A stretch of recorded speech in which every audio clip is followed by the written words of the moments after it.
Ah, hi Phil, how are you?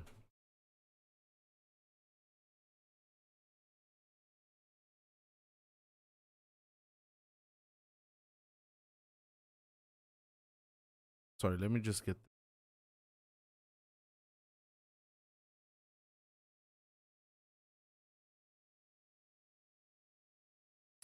Yeah, so Phil,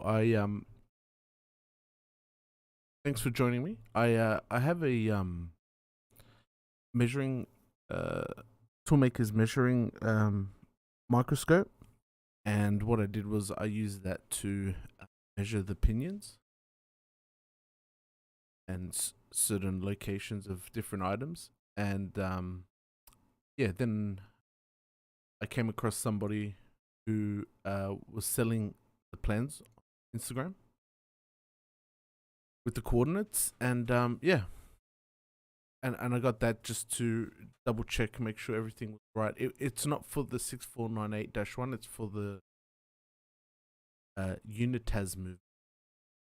It's very close. There are differences that I'm gonna have to up, but that's how I feel. Hi Pami, hi Pete, Stephen, for joining me.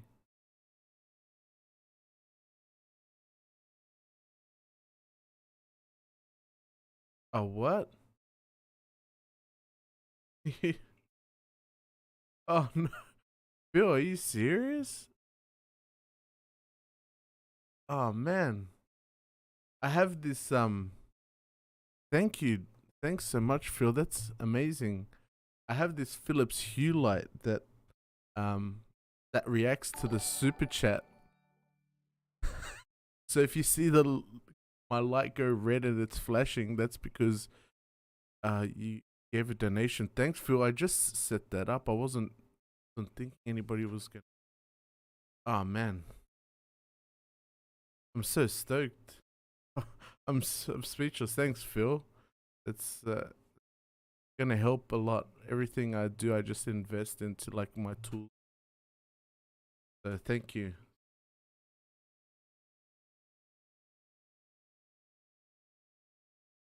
Oh my god.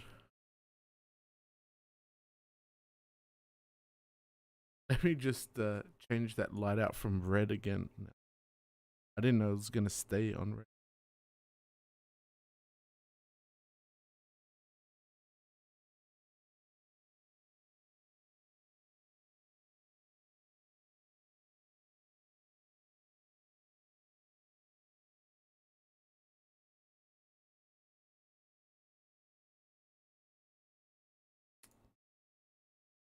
Thanks, Phil. Again, if you could just reach out on like Instagram or something, so I can say thank you again, private.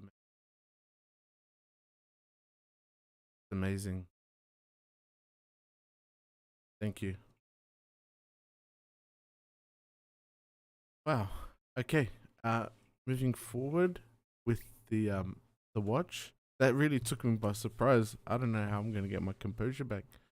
Um, Here's the plates, and so I did the holes for the screw holes and the alignment pins in the bridges as well. Most of the bridges except the balance cock. So at the moment it's going all the way through. I'm gonna change that later down the track. At the moment I just really want to test. Testing's my main goal right now. So yeah, I'm gonna start by putting the toolpaths on the main plate. So I'm going to cut these out of 2mm Perspex acrylic on the little Bantam. Hopefully we can get to that tonight. Pretty cool. Yeah. But, I'm still working out how to use Fusion 360 to, and a lot of guys on here have been helping me out. Thanks. Yeah, so I just come down here. The good thing about Fusion is you in CAD, you can put the toolpaths, you can run simulations, animation. Go over to the manufacturing.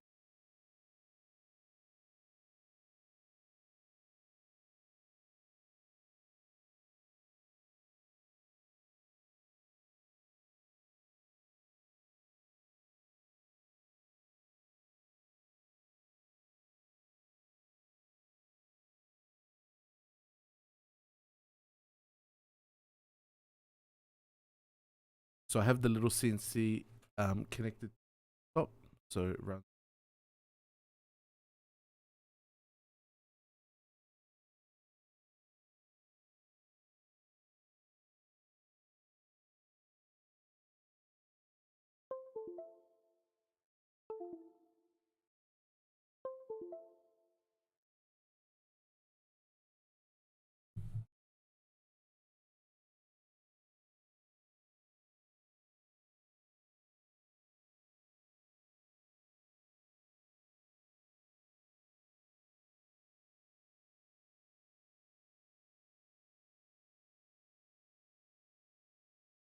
I didn't think of that. I think I could.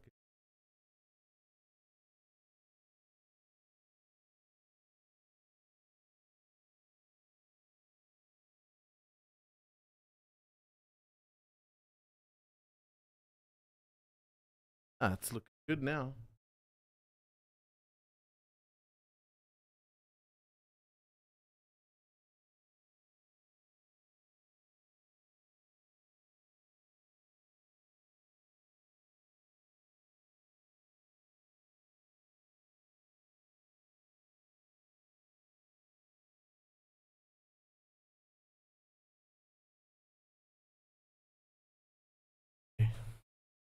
So the Bantam comes with this software.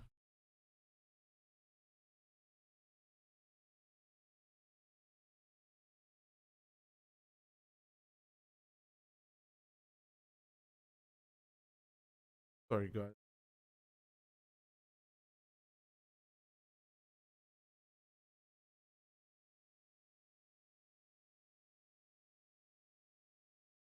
Is that okay? I just really wanted to so they have some actual presets built in the feed rates for tool which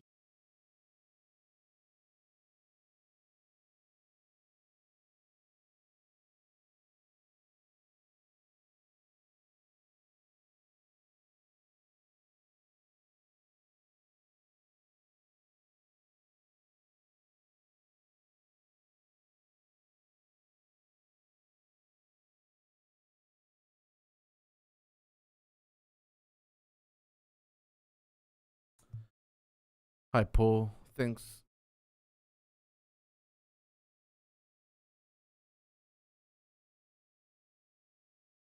No worries. No worries. Thanks for hanging around as can, man.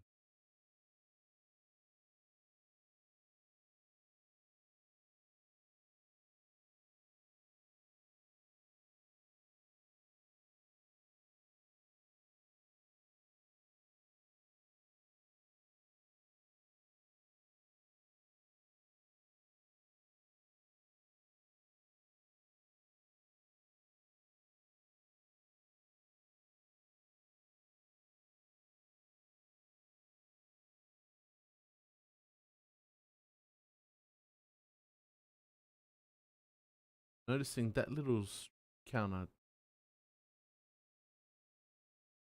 That's fine. Okay.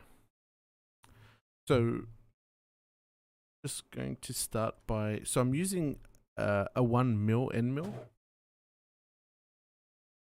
and just going to start and all these holes for the alignment pins and the screw hole pins are all going to be 1 millimeter. So I'll just tap the screw hole, and I might need to make some screws because I'm only going to mill on one side of each sheet, the acrylic sheets. I might first start by putting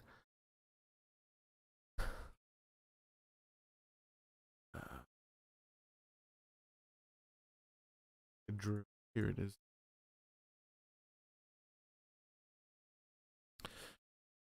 And I downloaded the Harvey Tools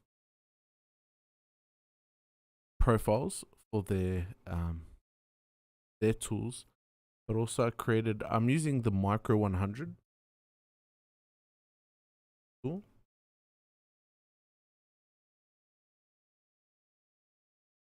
So I've already imported that before. It's just a 2-flute end mill. Got a 3mm flute length. Selected that for the tool. No coolant.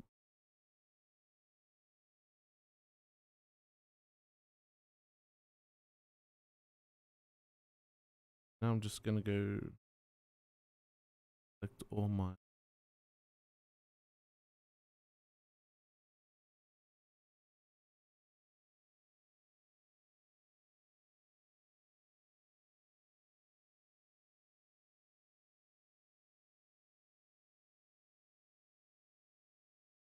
And the hole that I've put for the barrel arbor, the barrel, sorry, is 1mm, and I can just open that up with a little reamer.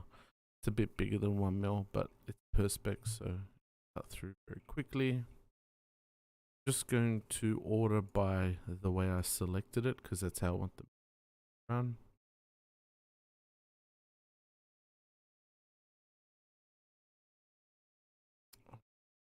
I've added like these extra retracts. I'm gonna reduce that after it's spotted the hole, how far the tool retracts off.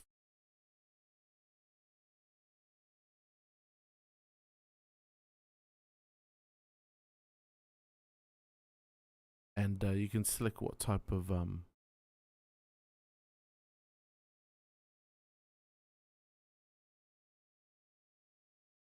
feed out. We'll try that.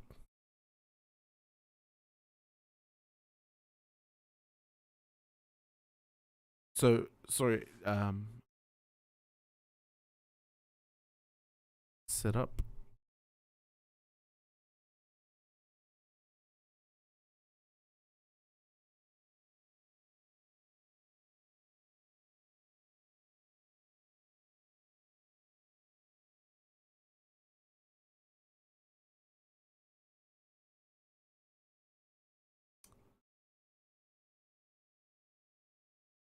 Just gonna put the origin in the left corner because that's what the recommend.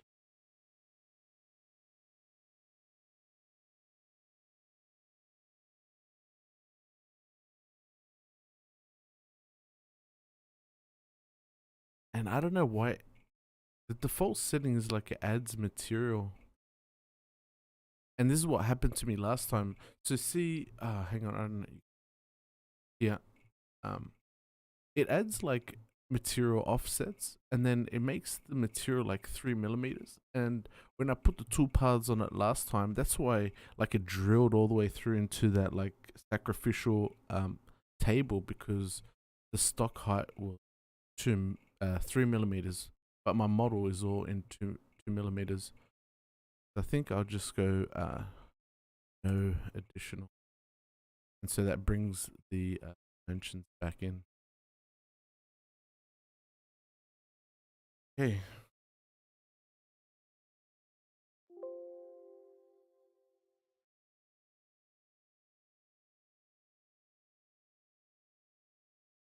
So, yeah, once I change that back to,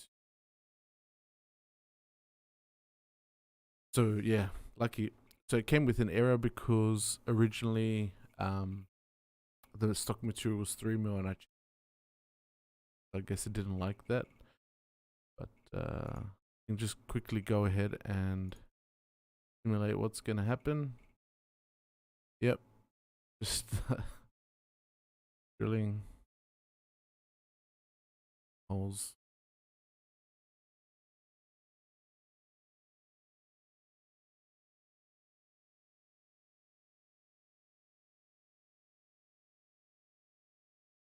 Okay, cool. Michael, good afternoon. Oh wow, all the way from Athens.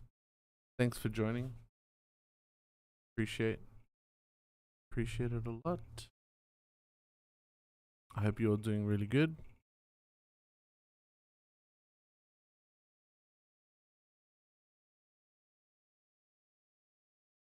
All right, now that those are done, I'm going to go in and thanks for the follow, Paul, on Instagram as well. I'm just gonna go and now create these holes. So the issue at the moment is these holes are under 1 mil. So using 1 mil cutter, they're gonna obviously have issues. But I might do a tool change. I have a 1/2 mil cutter. I just need to create this recess first because the cutting, the flute length, which is the effective cutting diameter, is less than 2 mil. So it'll I think it'll snap the cutter if I try, or it'll just melt the perspex to get down to the appropriate depth.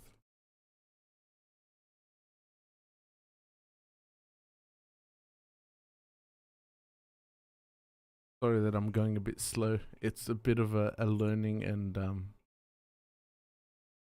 thinking process. Has anyone else used or quite familiar with Fusion 360?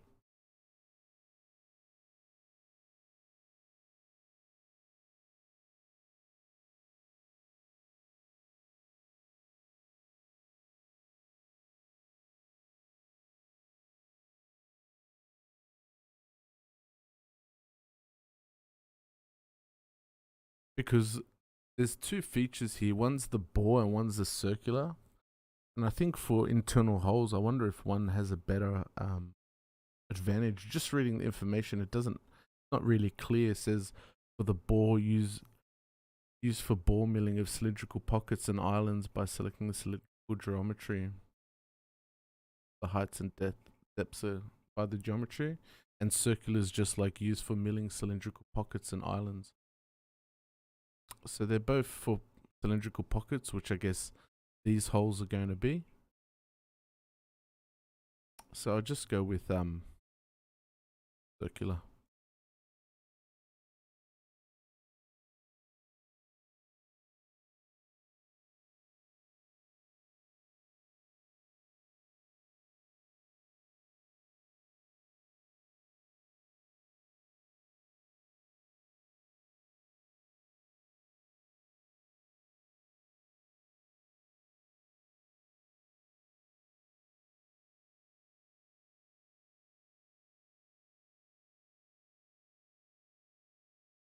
Just turn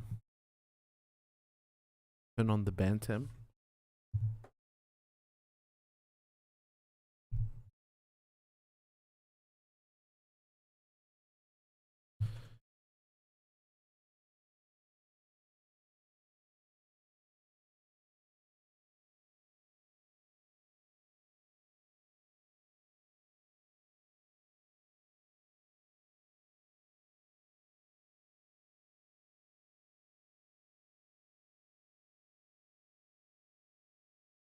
I guess I just do that because you can start using all the features in the software once it. So right now it's just homing.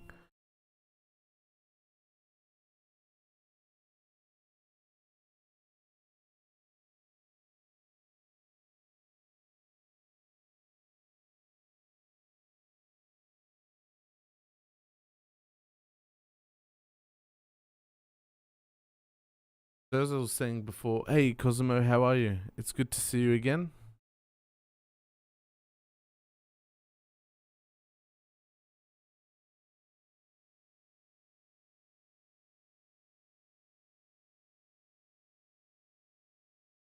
Just gonna open their tool library and I'm gonna steal their cutting feed rates.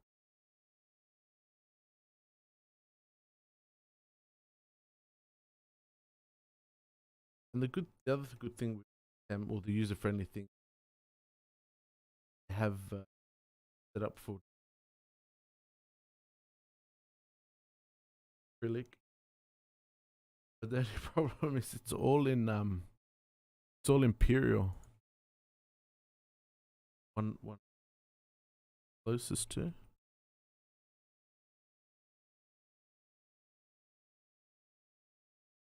Maybe 160.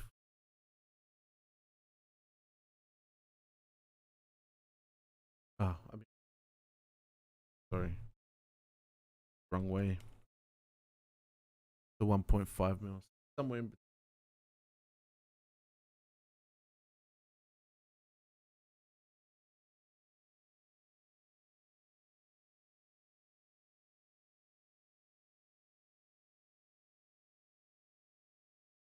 between. A 1.5 mil cutter. They have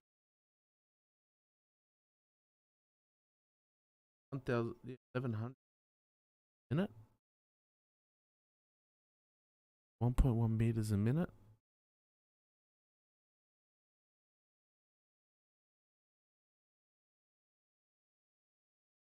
But look, that's for a 1.5 mil cutter.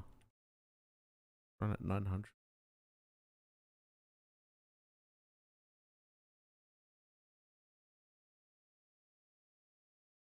Hi Ludovico, how are you? Yeah, feel like straight off the bat, it was amazing. I really appreciate it.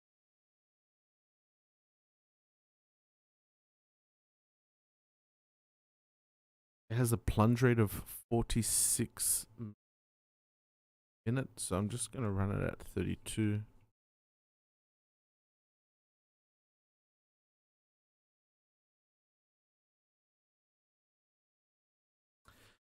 Yeah,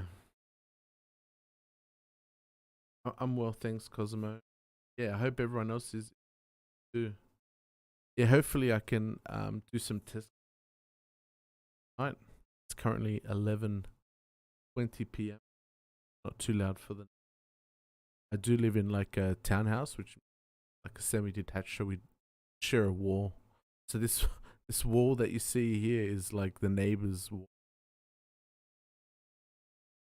Um, Hi Christian, how are you? All the way from Devon, UK. That's awesome, man.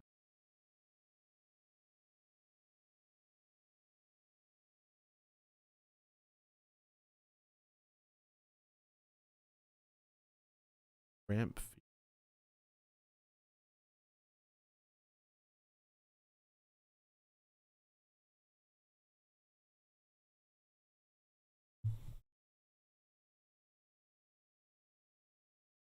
Let's hope we can go for a bit longer.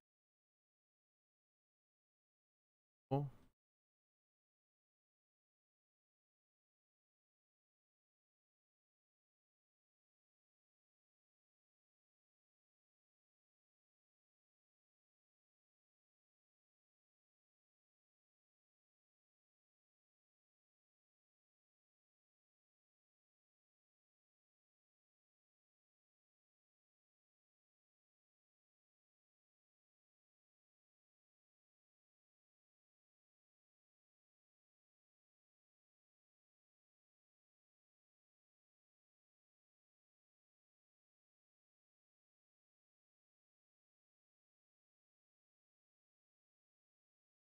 oh wow, Damon, how are you? Welcome.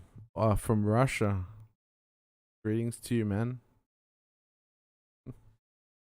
Yeah, no, too.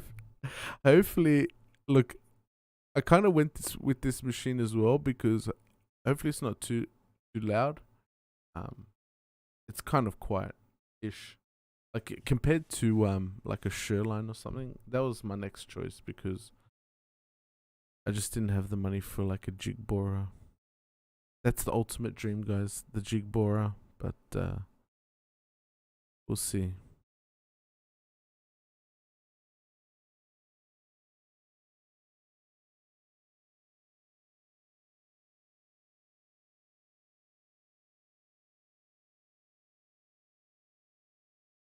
Okay.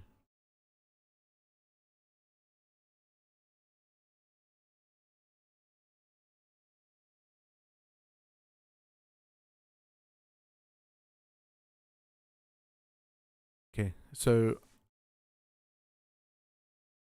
put all my feeds and speeds in, and let's get to the geometry. So select for the center wheel, the third wheel, the fourth, and for the balance wheel. And again, I'll just do the order that I selected.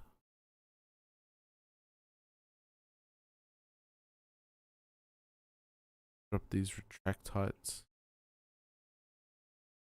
Now the number of passes. In the Bantam, they use a 0.08 mil step down each path. That's a lot. That's very slow. So for 2 mil, if I put it at 0.1, it's gonna be 20. That might melt the I don't know. Let's test it out. This is all learning. You know what? I'm gonna put it at point. Oh, we have 10 step downs.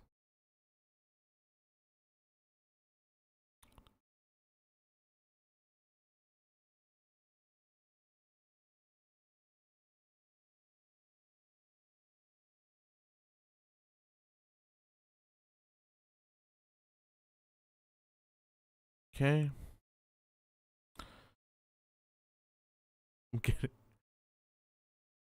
I'm feeling anxiety, man, doing these.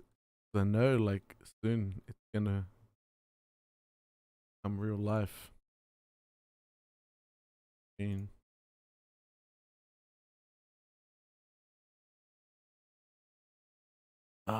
Okay.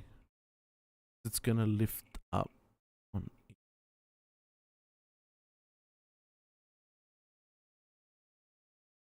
I might reduce.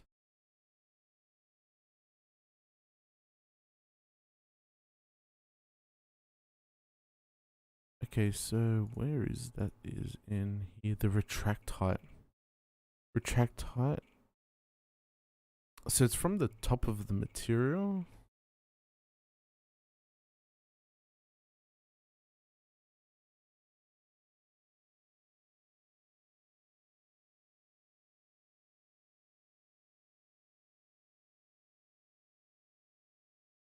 Stock top. So off the top of the material, let's make that only one clearance. See how that changes things. That's a really good thing about this simulator as well. See how that goes. Yeah, that's a lot better. I think I'll save some time.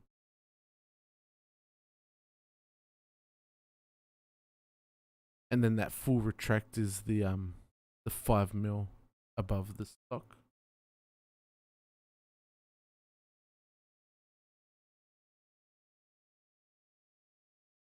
Oh no. Okay, so I think I've just spotted a bit of an issue with this. Is that this is going straight into the material and only starts turning once it's gotten to this height. So I'm gonna have to recess it all first before I do the holes.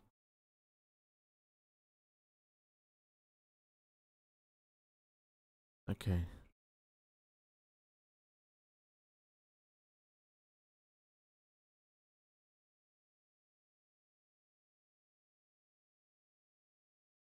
It's starting, the blue line starting down there.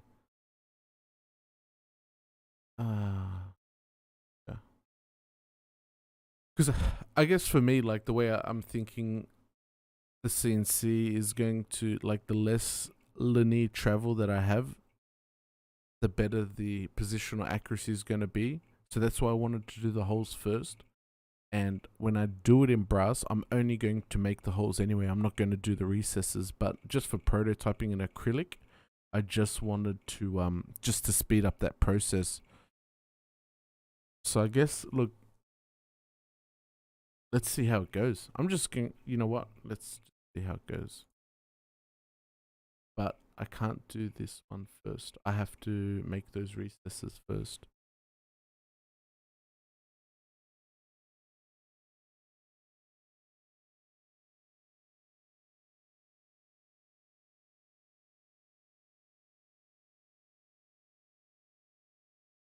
Oh, good. So I can change the position of, what did I think? Yeah. I'll send them as, all right, now, yeah. Cosmo. The path of the movement, it's over the rough. Is that what you meant?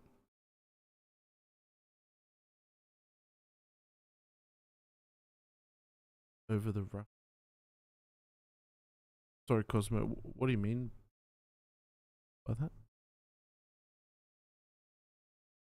The last hole, yeah, definitely that balance, because it's only, I don't know, less than half a mil.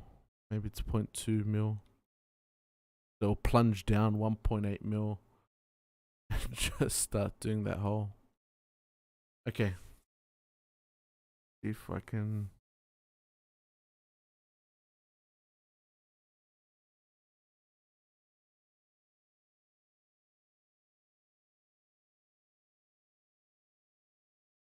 Do a pocket.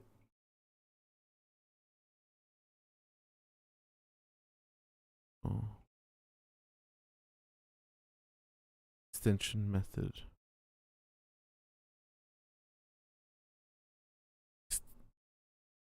So the,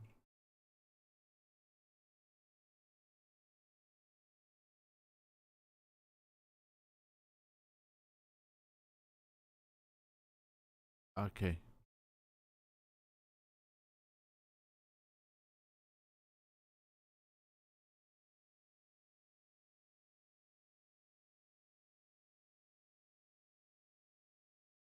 Extends open chain selections to the extent of the stock. Extends all chain selections tangentially.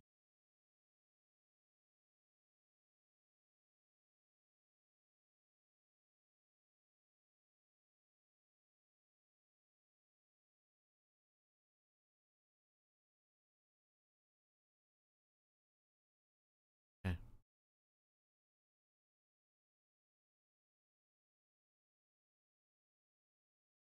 Let's try tangentially first.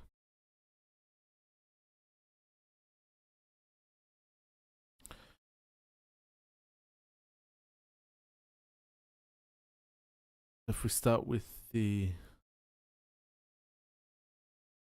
balance and then move to the second wheel, third wheel recess, fourth wheel recess. I can't do that.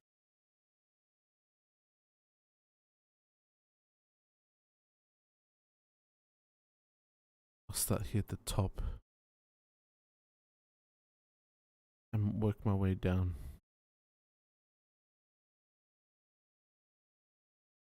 Okay. To the heights.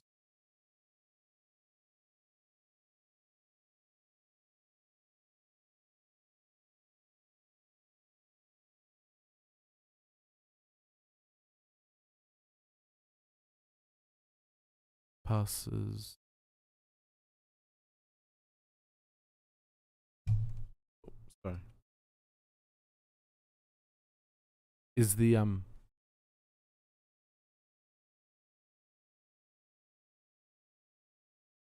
hole at the, yeah. Yes. Yeah, I understand, Cosmo. I understand what you're getting at. But I guess we're just gonna see what that area is gonna be.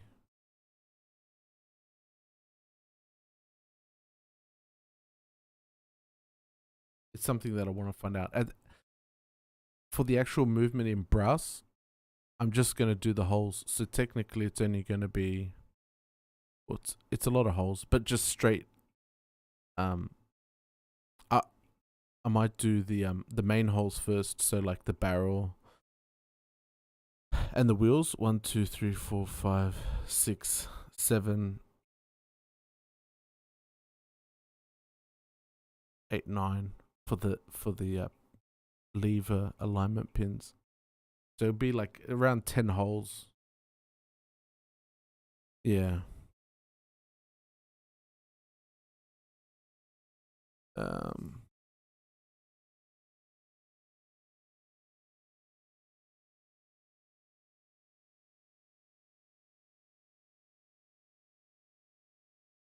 multiple steps. Let's stick with the 0.2.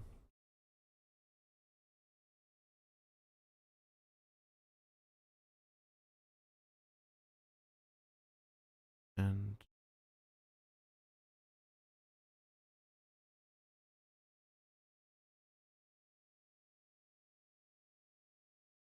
clearance height must be above the retract height.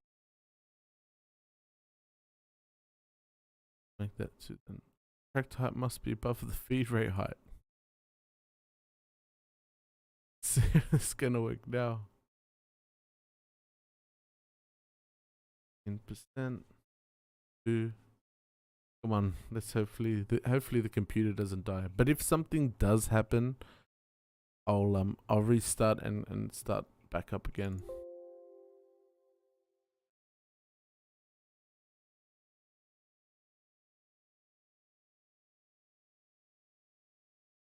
Hi Razlat. Look, I think in Perspex, making all the recesses and that, milling out all the recesses like I have here, I'm not sure. That's what I'm gonna test out. In brass, I'm only doing the holes. So will the CNC have the resolution to accurately place drill 10 holes in brass? It's something that I'm going to test out. I think it might, man. I think it might. And just for prototyping, I just want to make sure that like the modeling I have is kind of correct in here, and I'm going to cut it out of acrylic. So it's a good experiment both ways. I just got a big error. So I got it. I think it's an issue with the those retract heights that I had.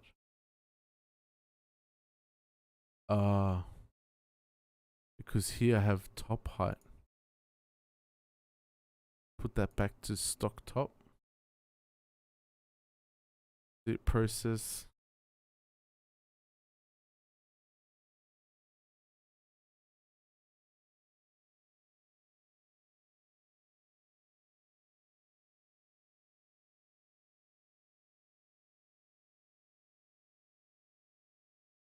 No. Got some warnings with the correct heights. With the heights.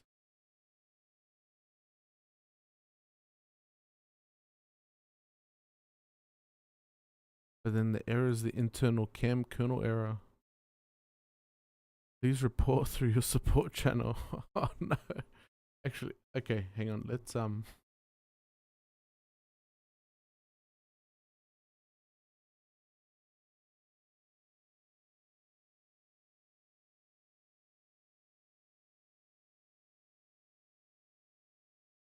see.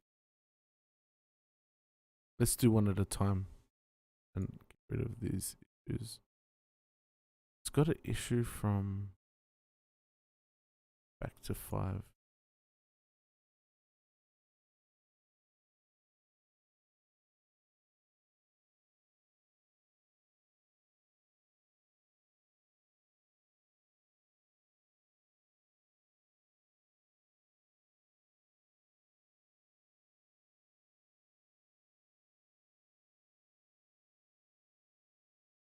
Okay, let's get rid of these chains.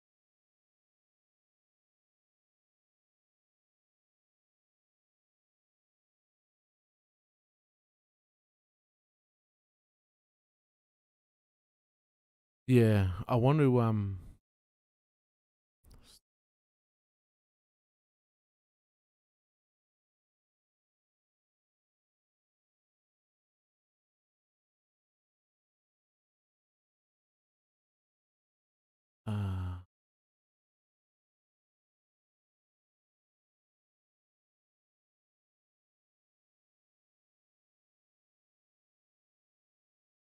hang on.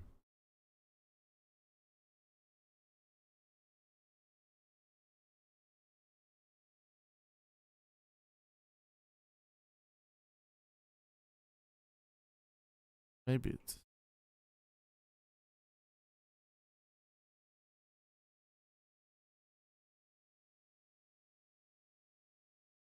no pocket selected to machine.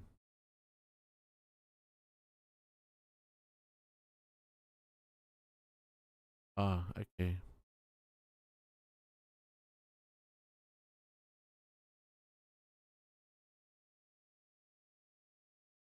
Let's see what's gonna happen when. Yeah, I'm just gonna try the barrel first. So it does the barrel. I think it's working on the barrel.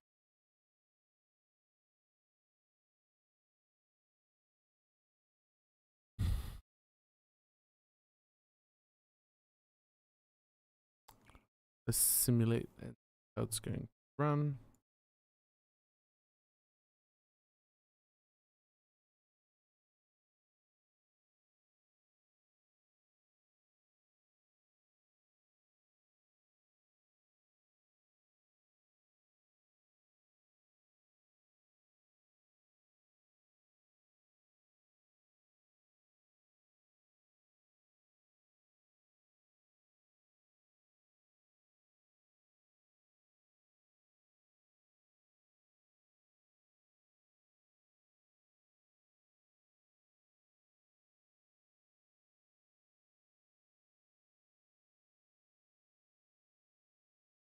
I don't know what all that red is. Like it starts above the material. Like if that's the front of our material, the hell is going on there?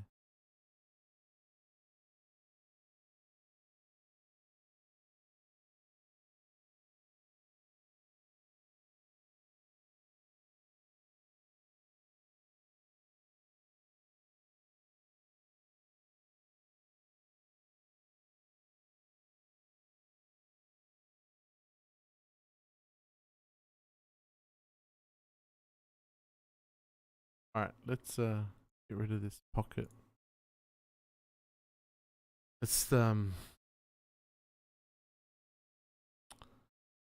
this. Adaptive curing creates the rough operation toolpath that avoids abrupt direction changes.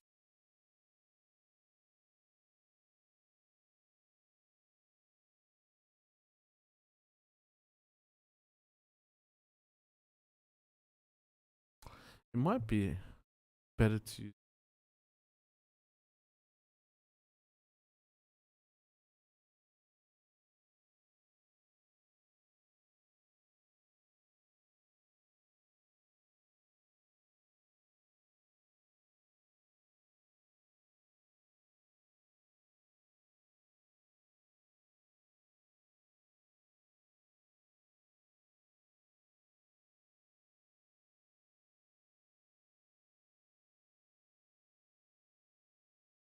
Alright, again, just try with the barrel.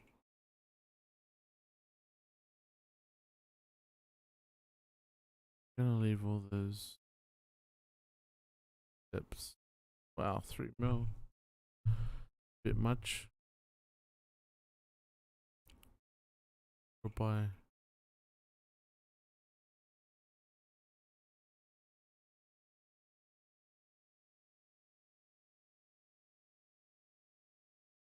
Okay, let's see what's gonna happen here. Oh.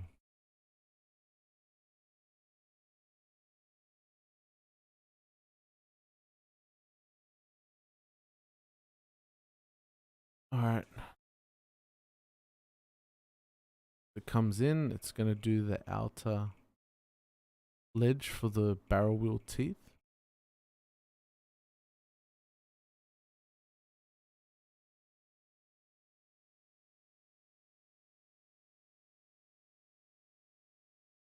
crazy.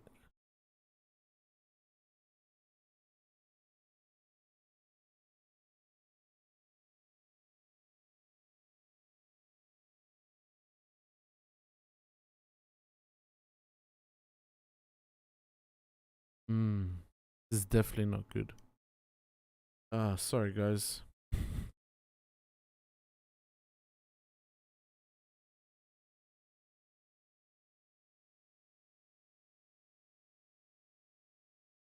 Let's let's see Google, what Google's gonna say.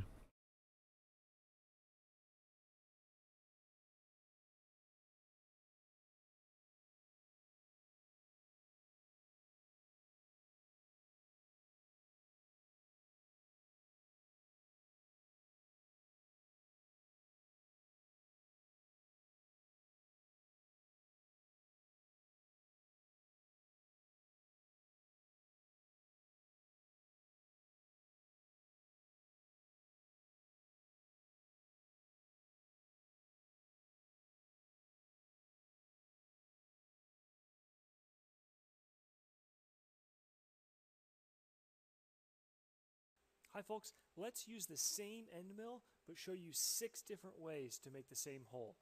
Welcome to another Fusion Friday. Alright, let's see if this is gonna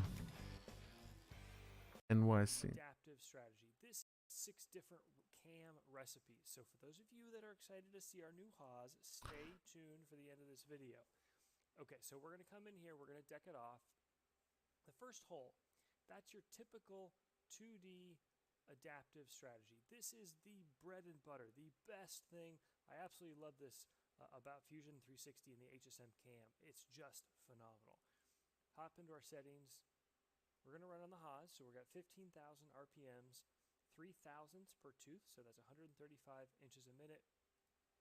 Optimal load is pretty conservative.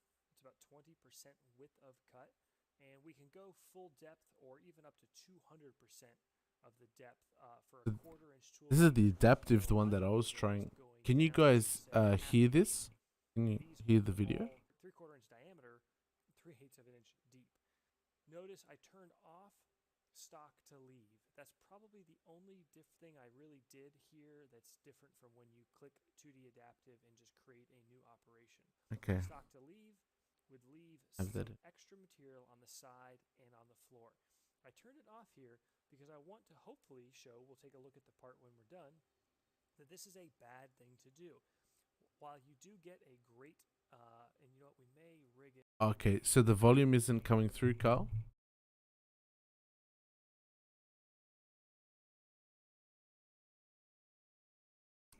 Here, yep, 4,000. Okay, this is going to, in theory, give you faceting. Oh, you can hear it? I hope that we should. This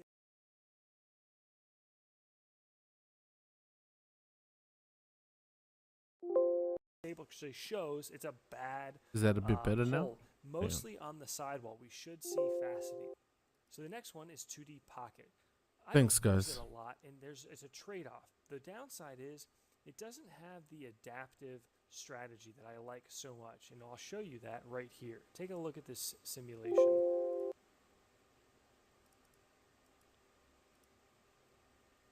I'm going to scrub along the bottom here. So it's doing its helical interpolation into the hole, which I love, and that's great. But then all of a sudden, right there, look at that. That is a problem. We are engaged with almost all of the cutter. We're going to overload that tool. There's no way for the chips to get out, and it's going to almost certainly break the end mill, just realistically. And I'm not ready to do that on my Haas just for you guys just yet. I kind of wish there was an adaptive add-in or option to this. We can downgrade the maximum step over to say 0.05, and that's what we'll do right now to show this in the machine. So it'll spiral it in, which is fine, but it's not going to be as smart of a strategy as the adaptive. Why use 2D Pocket, or what's the upside? Well, the nice thing under passes is you can check finishing passes. So unlike the adaptive strategy, which is let's see if adaptive. If I just do one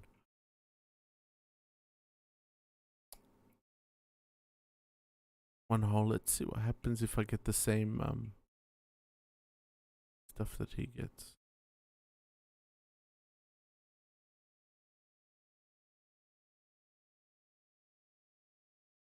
I did have stock to leave.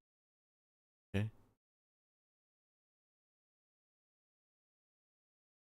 Wow. Ah, okay. This is starting to make sense. Let's simulate it. It's leaving. I don't know why it does. I think that's because one of my settings. I'm gonna figure that out. That issue. Oh, that's going all the way down.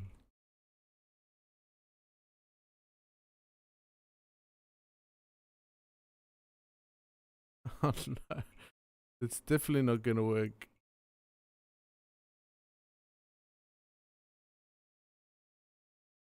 Oh.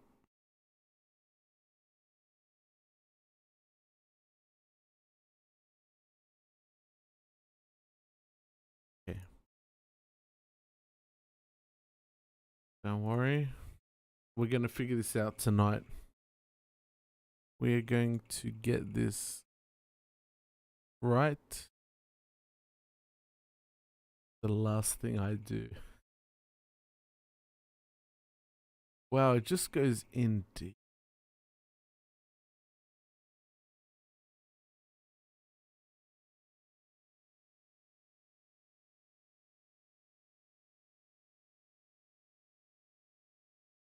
Mm. You know, I don't think it's I think it's more like a. I think these are the wrong settings. I'm using 2D, which is for like a simple. Like this recess, I think will be okay. Let's try that. Let's try the adaptive clearing. See if I don't know.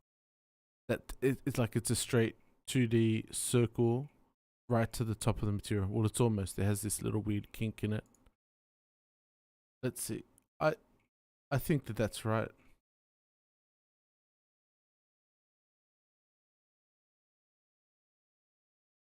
See? Going straight in like it's supposed to. It doesn't do that weird. There's weird spirals above the material.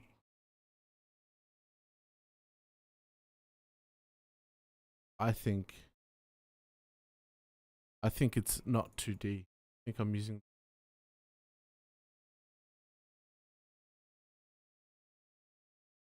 I think it should be 3D.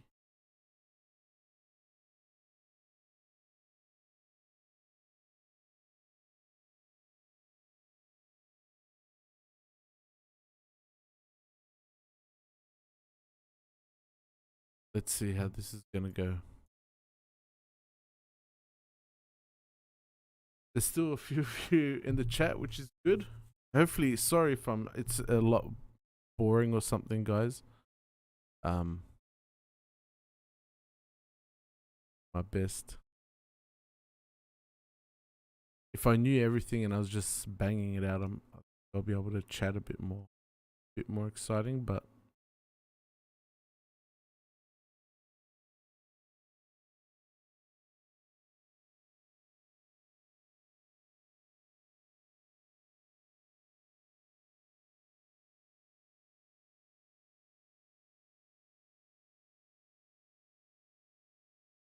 okay.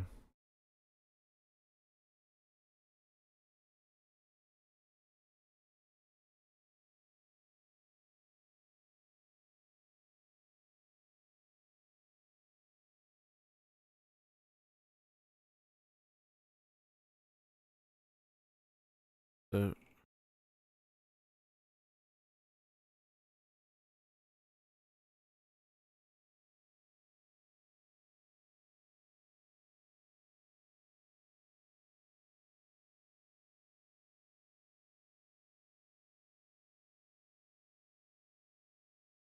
Okay, no worries. Thanks, Cosimo.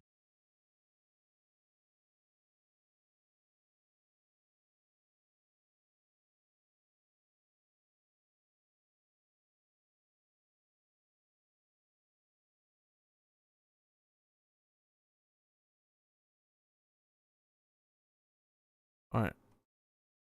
It might be like a 3D pocket.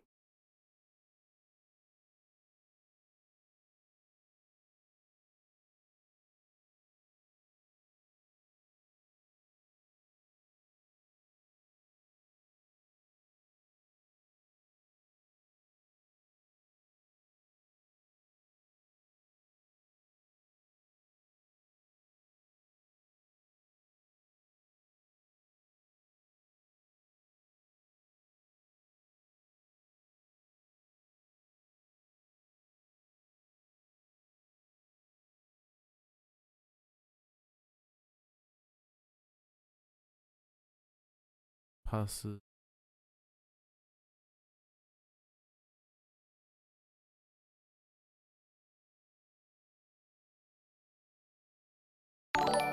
Well,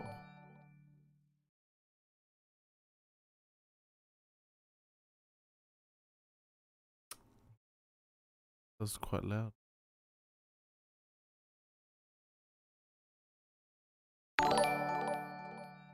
Oh, sorry.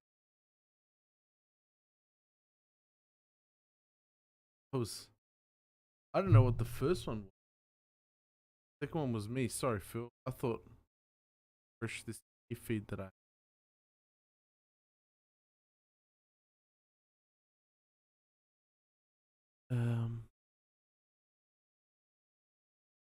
maximum down 2.2.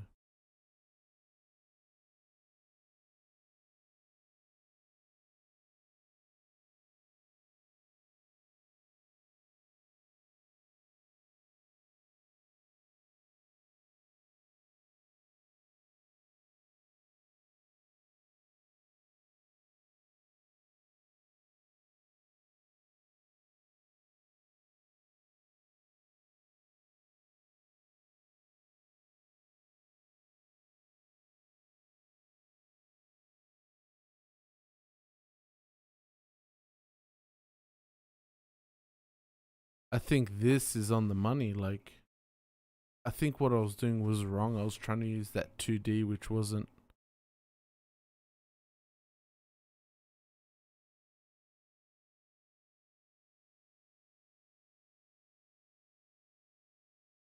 It does a lot of direction changes.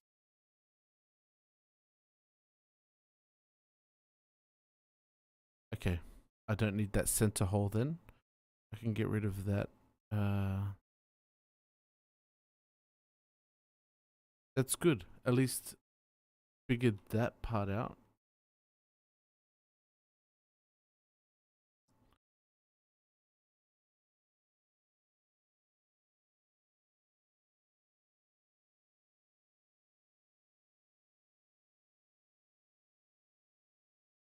Yeah, so definitely want it inside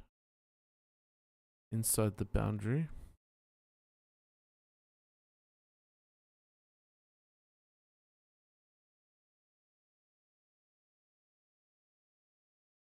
I think I just need those ones. Let's run it again. It's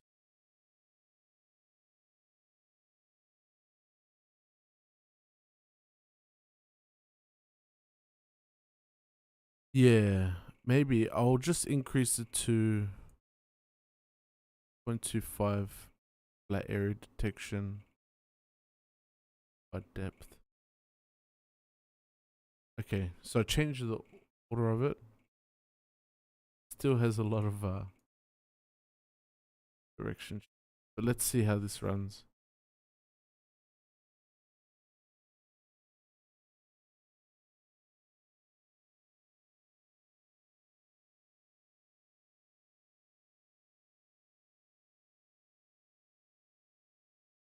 The good thing with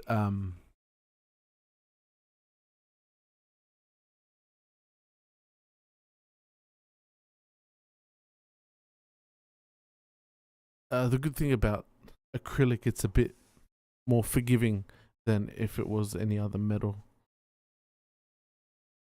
Okay, Reslat. Were you learning off any online courses or like YouTube videos or something?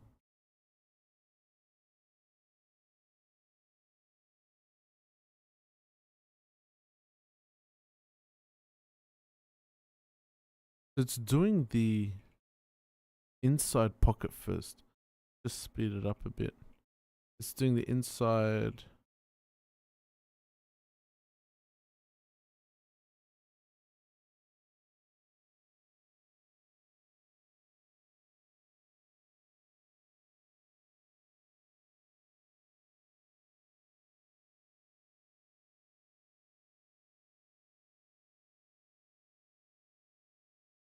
Pocket.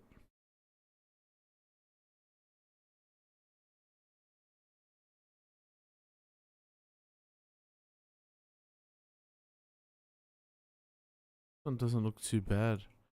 It didn't get the outside. Go back in. Geometry. Maybe I need to select this.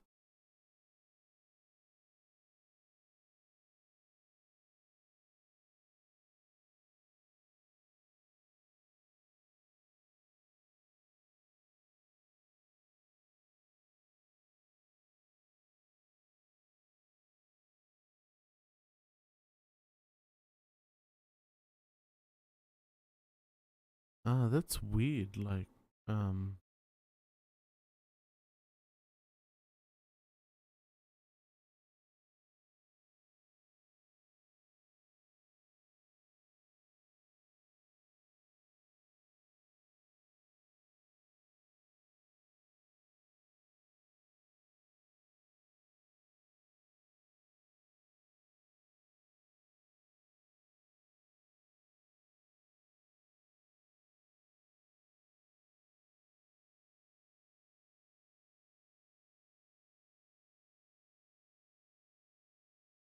okay.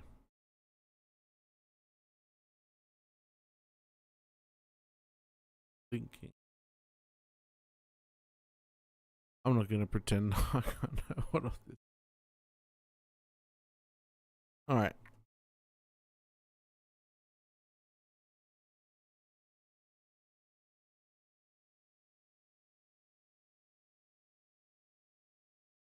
The problem is in the material on the center hole.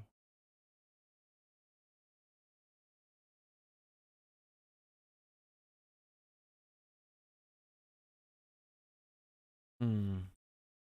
It shouldn't like. Okay. So the 3D pocket works. I just want to make sure like I go through each of the things. Um I'll do the adaptive clearing in the 3D and see how it goes.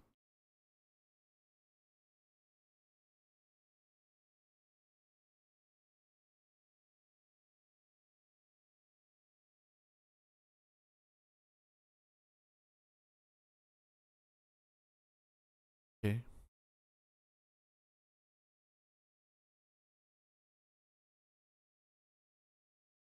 Limits the operation to only move material that a previous tool or operation could not remove. No. It's like a when the fine tool comes through after you've had like a roughing out or something. That's what I interpret that as. But if it's not, somebody knows that it's not, let me know. Maximum roughing step down, go 0.25.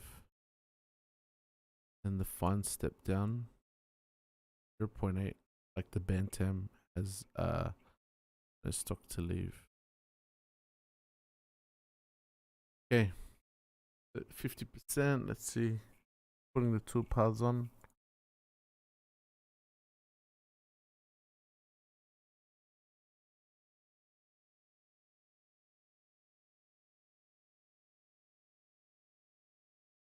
Oh no. Oh no. No bueno. Even the tool, something gone wrong. Something's gone very wrong here. What are those wiggly things on? That's crazy.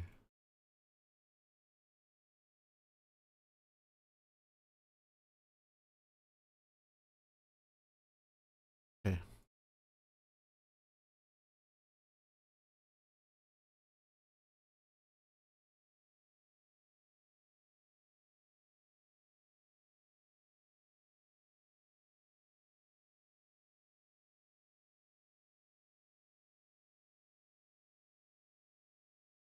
All the until the best strategy for finishing steep walls.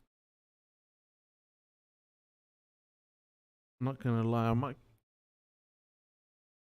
give this a little whirl. Sorry guys if it's a bit monotonous and boring, like I keep going over this different things. I just really I'm trying to learn it, and just want to make sure that I go through everything and selecting the best way to do what I'm trying to do. That makes sense.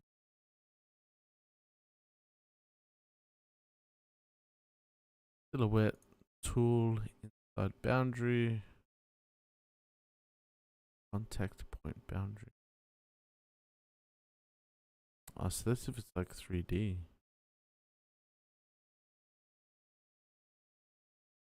Maximum step down 5. Flat area detection, order by depth, bottom up. Not. But where did I get to select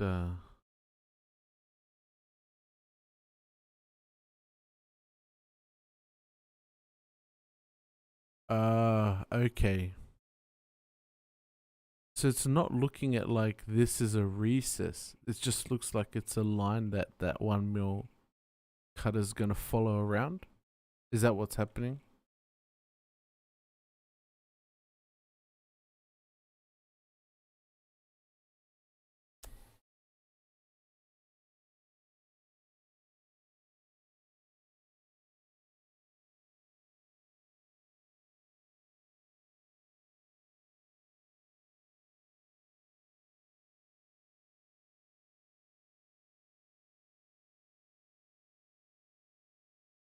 All right.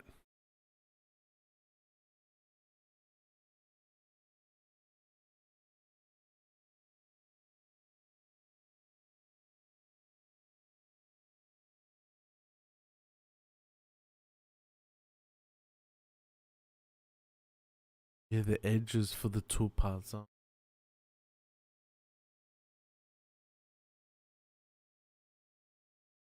Yeah, I think that's right, Cosimo. It just used like the edge, like it doesn't select that whole, even the adaptive clearing, like it doesn't the whole.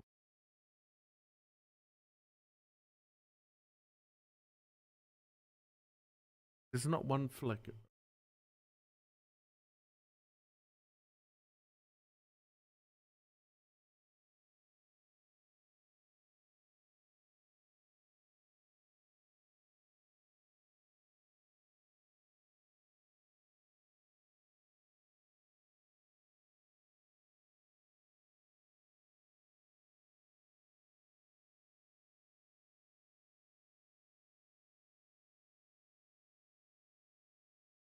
Let's give horizontal a whirl.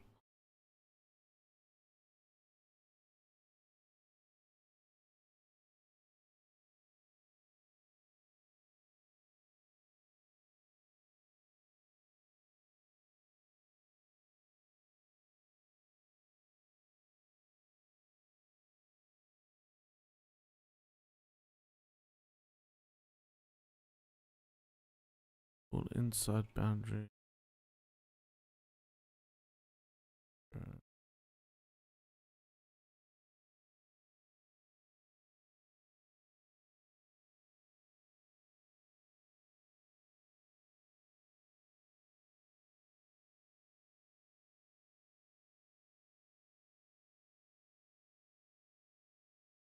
did everything except the selection.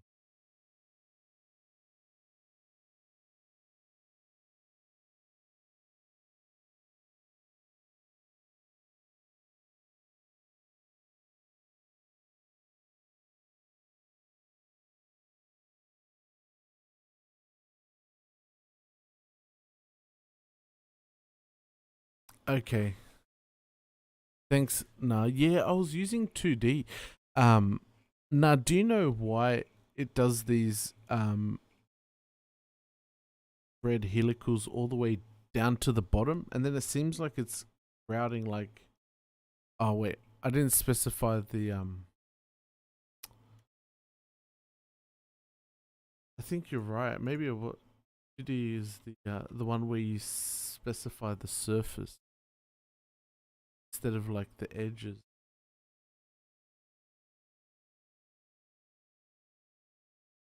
So if I was to do this.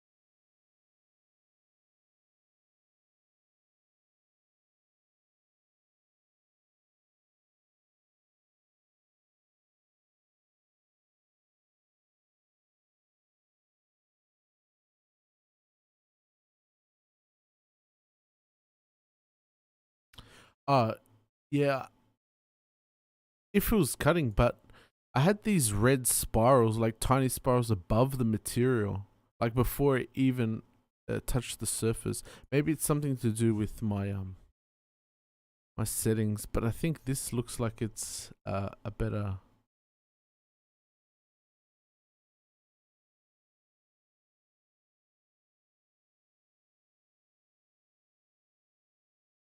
Bit more success.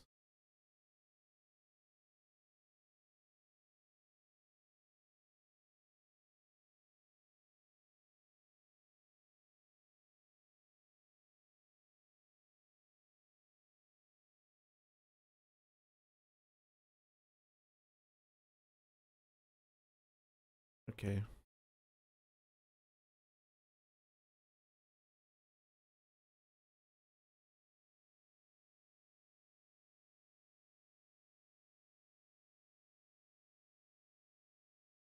That looks like it's doing the right thing, but that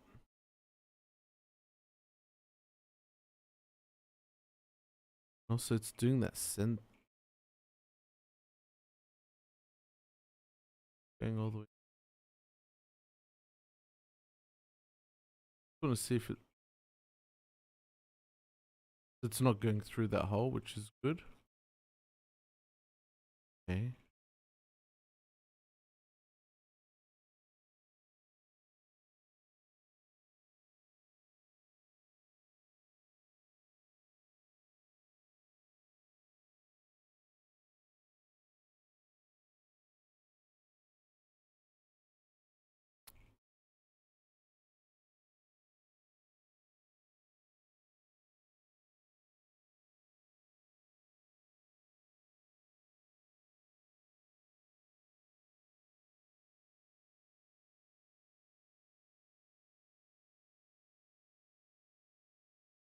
Ah, okay.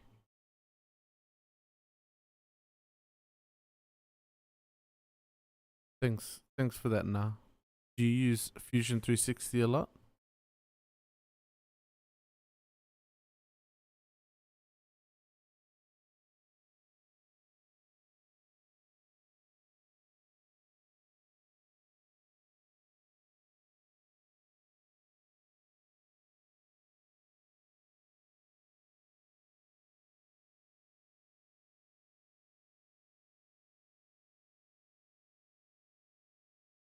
Ah, here we go. It's looking a lot better.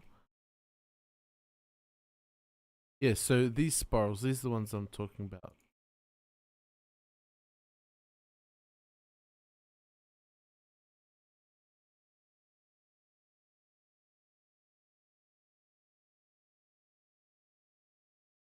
Yeah. See here, it just seems like it's above the material. Like it's a lot. But I think that's probably to do with my step down.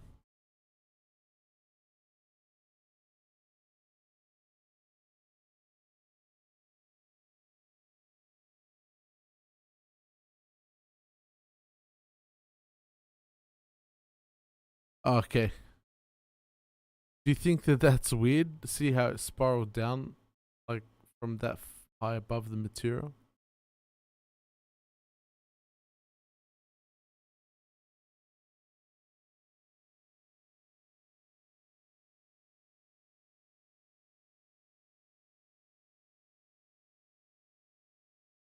Well, I think that's it. I think um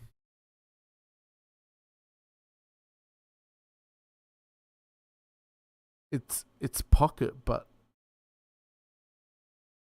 what I was doing was I was going outside in, but I think it's inside out. Is that a setting? Is that a,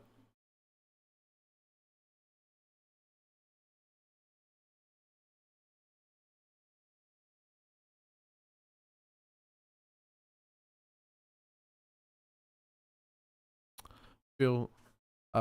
Sorry to hear. Take care, man. Thanks for stopping by and joining the chat, and thank you so much. I really appreciate your donation. Please, hit me up on Instagram as well. I'd love to yeah, just thank you personally as well, man.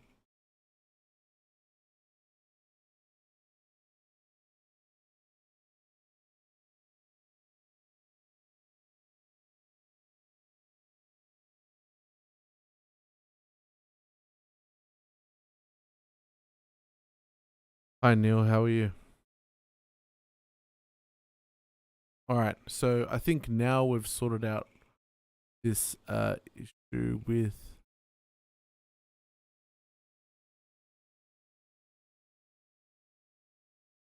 Yeah, I think it's my. I just reduced the clearance height, and we'll see how it goes. It's re-rendering it. I reckon it's gonna reduce it, decrease it again. Okay, it's common in cam.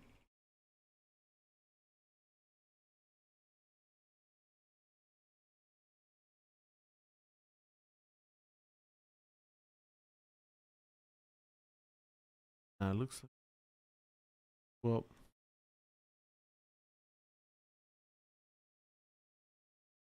Thanks, Neil.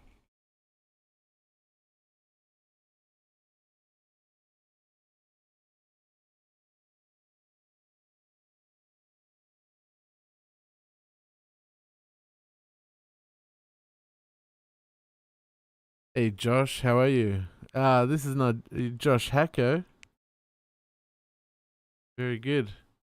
Yeah, it'll be interesting actually. You know what? I was thinking once I get this sorted in just the testing in acrylic, I'm just going to use the machine to drill the holes in brass, and then I'm just going to create the recesses on the lathe.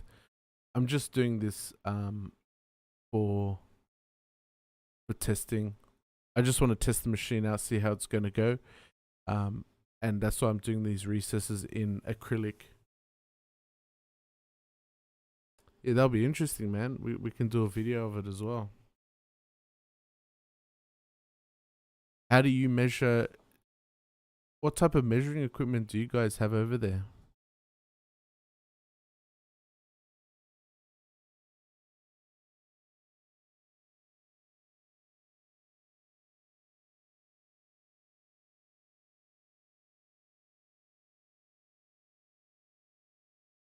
The only, yeah, because I think the only issue is that the only thing we'll be able to measure, I guess, is the actual hole, drill hole places, because all the bridges are, they're a bit different. I'm not using the standard setting.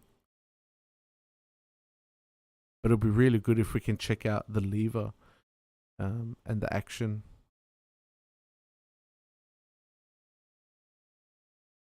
With the escape wheel and the balance. It'll be interesting. If not, I might need you guys to run the... I might need you guys to cut out some plates for me.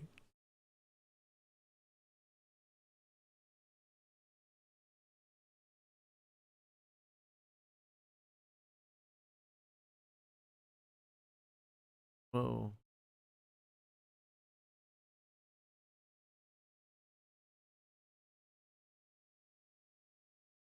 Okay.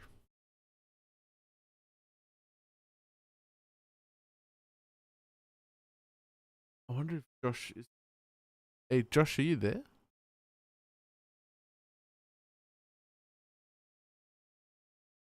It'll be good to ask one of the experts. I think.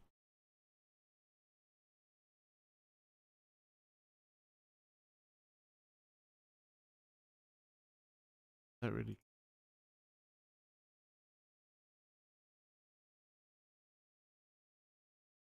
Oh wow, very good. That's pretty awesome, man. That's really awesome. Did you design?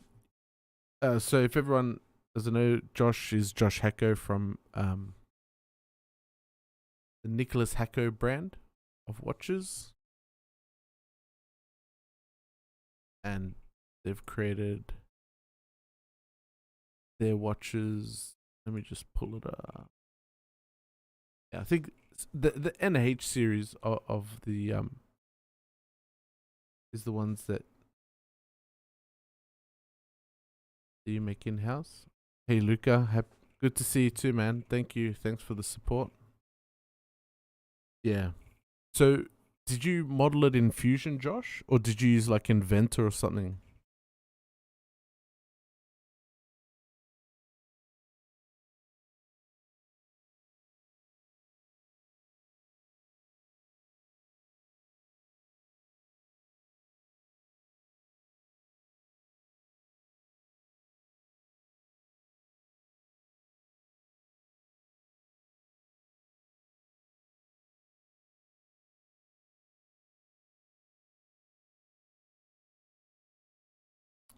Yeah. So, these guys they have an amazing workshop as well.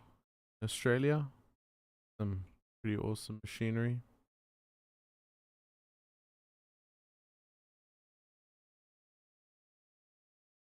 I just use SolidWorks. Okay. And then Mastercam. Yep. Fair enough. Just hoping. Just hoping for somebody with a bit of somebody that knows what they're doing, because I don't.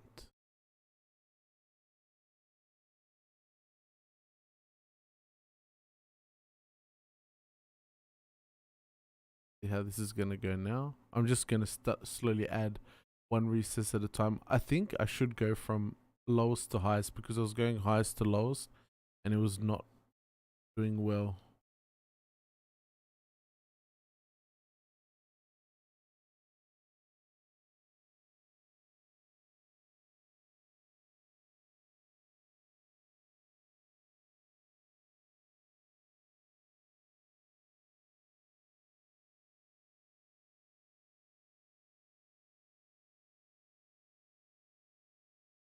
Thanks, Josh. Take care, man. No worries. Have a good rest, bro. This is my this is the only time I get to work on stuff, so when my family's asleep, so I gotta push through. I'm having a can of V though, to keep my levels up.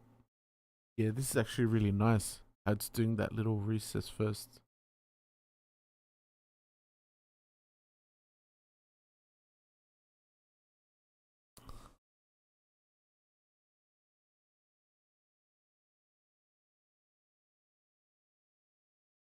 Okay, coming in. speed it up a little bit. It's weird that it doesn't start from the outside and come in. It just does like some like fan. It does this fanning out.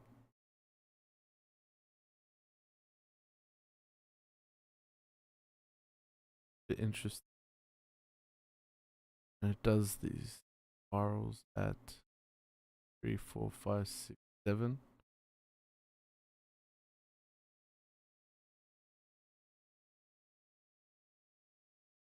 Comes out. It's going to do the outside recess.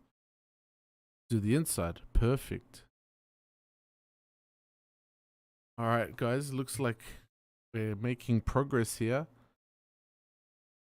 Like we're making some real progress. I'm not gonna lie. My anxiety about actually running this on the machine is going through the roof. Just watching this. Yeah. Maybe that's the case, Ludwiko. I hope so. Okay, so I had issues when I was going top to bottom. So now I'm just going bottom up on these toolpaths. So now I'm going to select the bottom one would be this one here. This one. I'm just going to do them all and see how we go. And then grab this one over here. Let's do it.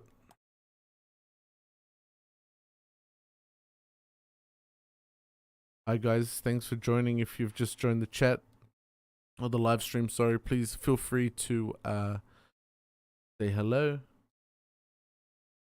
And just here on Fusion 360 designing the watch. These toolpaths are looking so much better. I wonder if Cosimo, you still in here, man? Look, we're getting there. At the beginning, it looks like we were struggling big time, but I feel like it's coming through. Let's speed up past this bit here.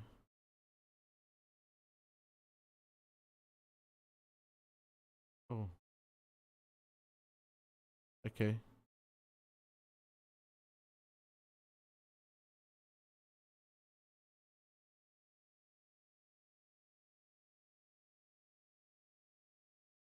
Oh, yeah. Look how far out.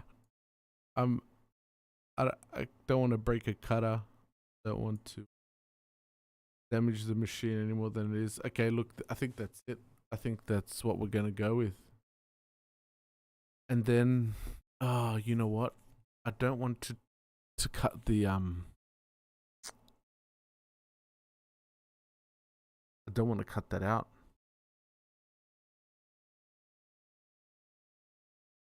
Yeah, well, in my country, Ludwiko, it was like 5, man. It was 5K. It was really. I'm still. Look at that. The headphones make. Yeah, I'm still in trouble with my wife actually for the purchase. Somebody told me once that it's easier to ask for forgiveness than it is permission. I don't know if that's true these days, man. God damn. I don't know if it's true. I feel like I was duped by that advice. Yeah, it's just because the bad exchange, like our exchange, I guess, like the way our money is, the Australian dollar. Luca, look, to hold the material, I think it is just going to be, I just got double-sided sticky tape. I've got these, they're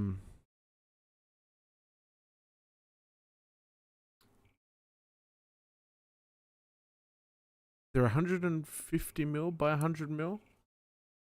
I just put some tape at the back.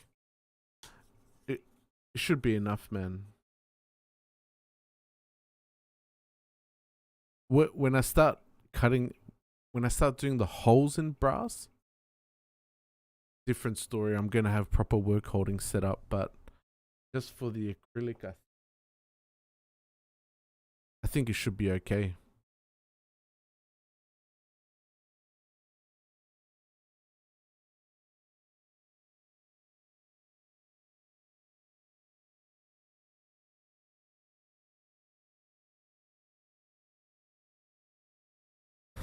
Thanks, Cosimo. Oh, you reckon? Okay, it's a good point actually.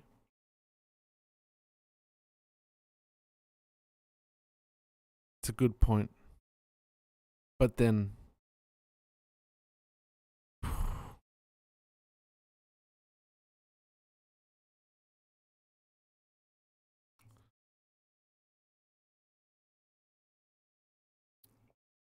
one hole's gonna be the last one, right? You reckon the center wheel? I'll start from the balance, go to the escape wheel. I can't do the escape wheel, sorry. Balance fourth, third, and second. Okay. Thanks, Cosmo. Let's try that. Yeah, that's it. Ludwiko. But try explaining that to your wife is a different ball game. Alright. So I'll change this and I'm gonna select it this way.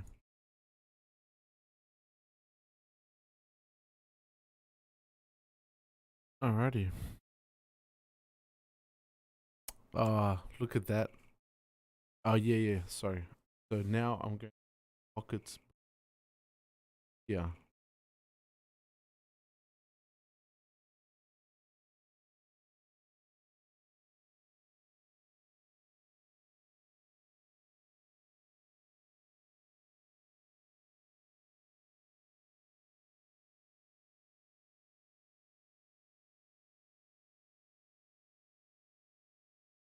Okay, so it's gonna do the balance.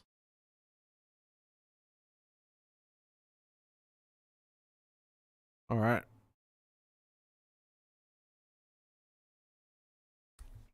And so, as well also, when I do this in brass to try and reduce as much positional area as possible, Cosmo, I'm just going to use the one tool and I'm going to make just every hole is going to be that diameter, and then I'm going to make fixtures on the lathe, or even just just ream it open.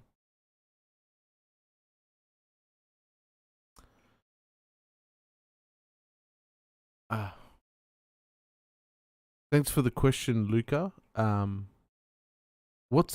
I don't know what MCS is. What is that? It's how you gonna set the MCS?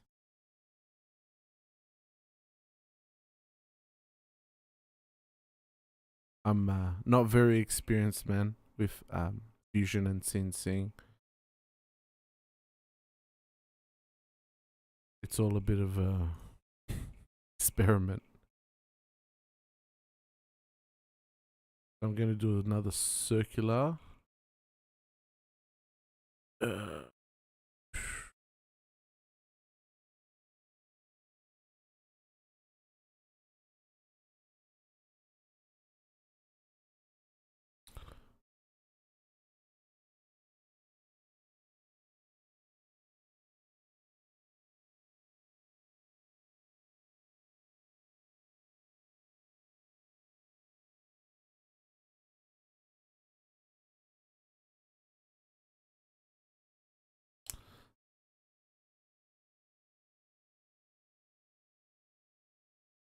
Now I do have a half mil end mill as well, so I'm going to create these holes that are under 1 mil.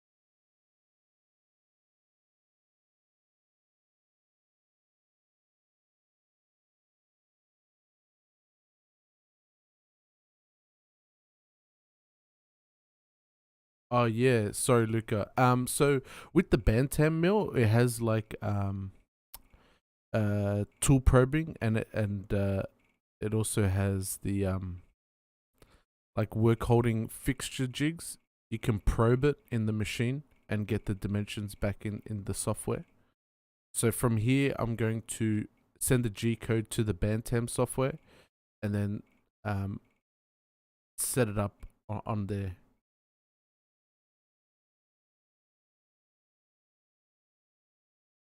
But just for this test on the Perspex, it's just going to be, it has a little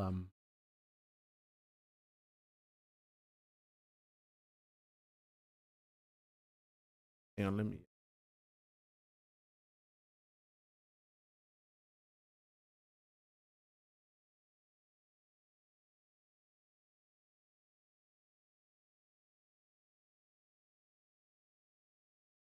Yeah, so it has a little bracket there. Yeah.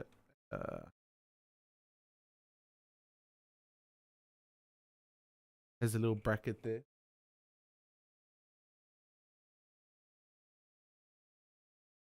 And that's also built into the software. Like they have the holes position, and you use like the tool to probe the back of like a 1/8 shank tool.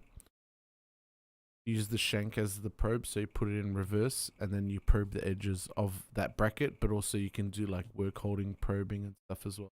And also you can do the probing of material, like if you have your material set up, if you flip it over, you can set the position up that way.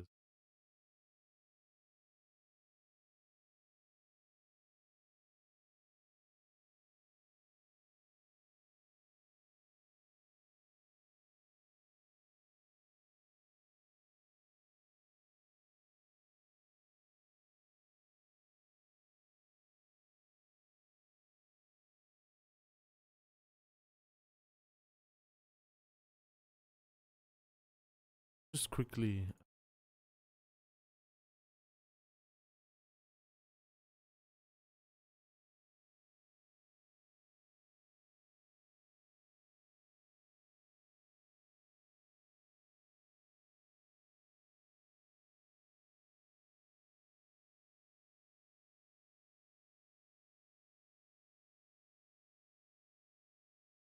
Okay. I just wanted to check that counter, like it doesn't play correctly.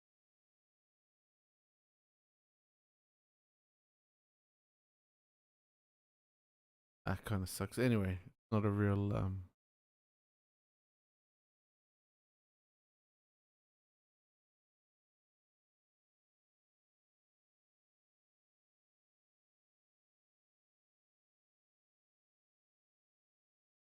there we go.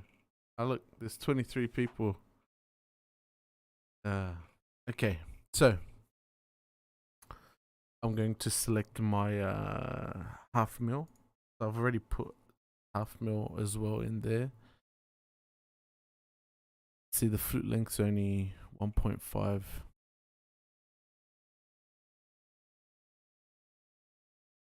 And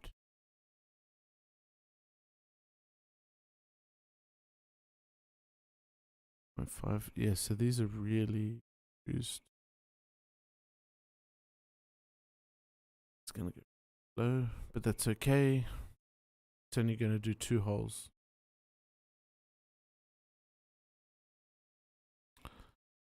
Pass depths 0.1. Okay. Simulate it. It's because I'm scared.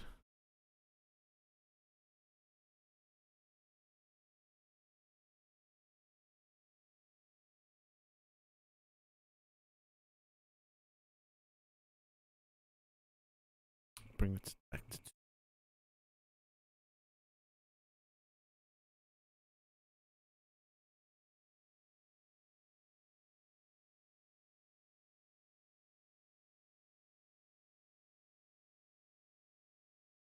Again.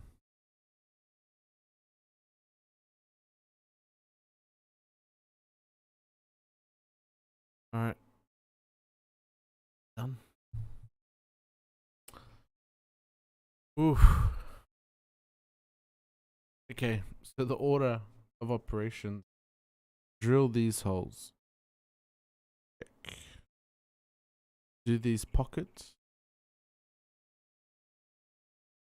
do the wheel holes, the last two wheel holes. And now, I think the last step is routing that circle. But the issue is I don't want to cut that out. Might have to quickly jump back into the drawing.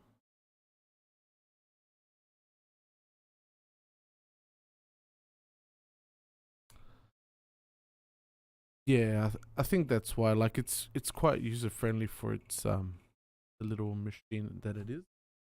Has a lot of features that they're always updating. Yeah, I'm not sure if I'm gonna make any money back from anything I do, to be honest. All right. Um.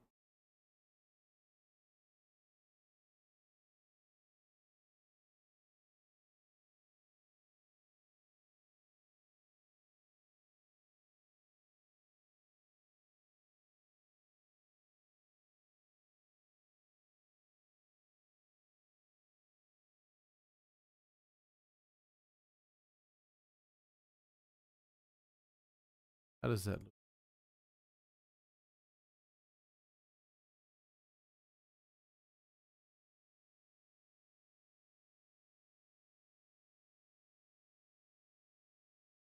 There, but 48.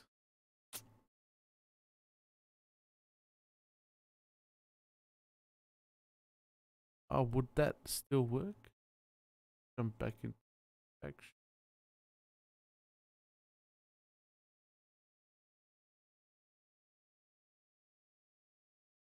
Yeah.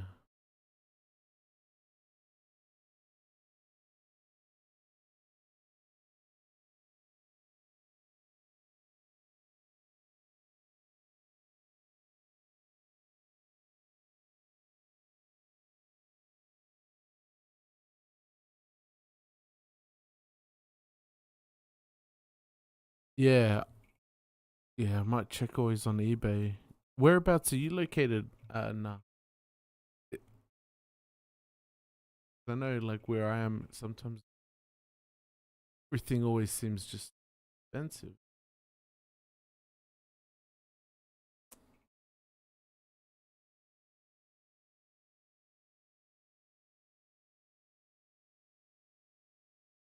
All right, so the contour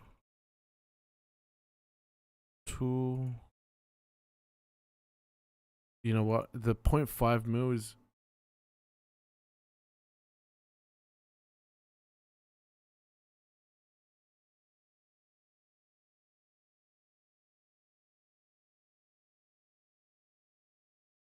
Oh no.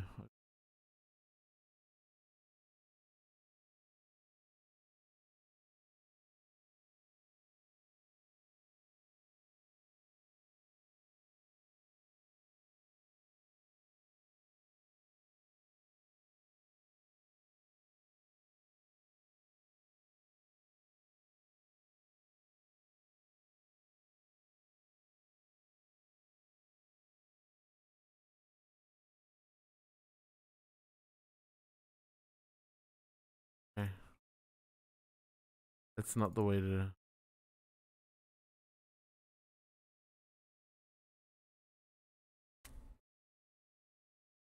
Oh, you're in the US?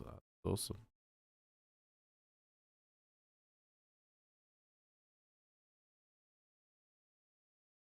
All right.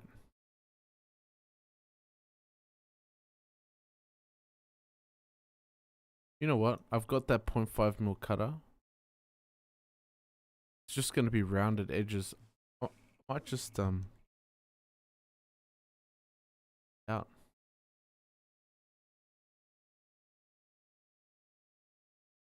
I'll just cut. All right. So I'm using the 0.5 mil cutter. Speeds are quite slow. Good. Geometry.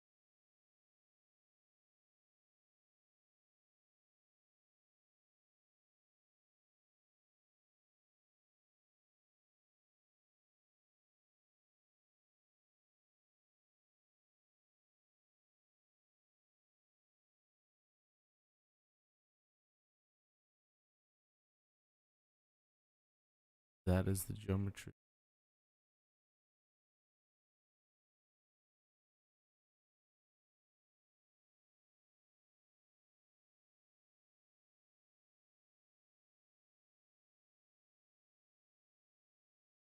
Maximum roughing will go 0.1.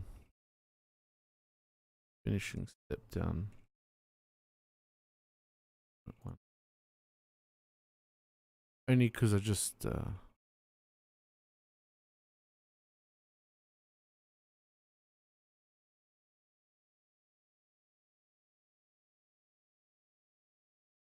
if it's all right. I think that works.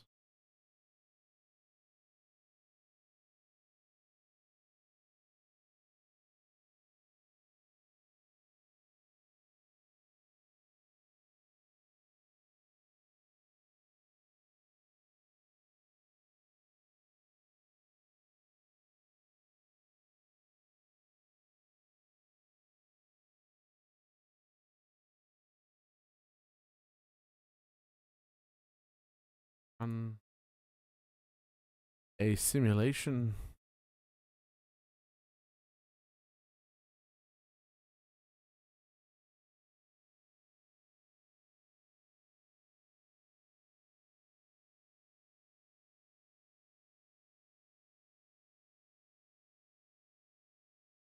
All right. Let's try and get through this without breaking a cutter. Wow. Super anxious, man. All right. So, got the drilling. Take off simulation. We drill screw holes and alignment pin holes and the barrel. Then we recess it. Then we do the circular holes for everything except the escape and the lever. Then we come back and do the escape with the lever with the 1/2 mil. And then, oh, can you do that, Luca? Oh yeah, you can simulate the whole thing. Let's see. Oh, very good. But you know, I'm gonna send them down in different G codes. I think I'm gonna do one at a time, man. It's gonna. I already got heart palpitations. There. Did it do it? Very good. Got some big height. I think it goes 10 mils on those retracts. Look, it's I'm just gonna do it. We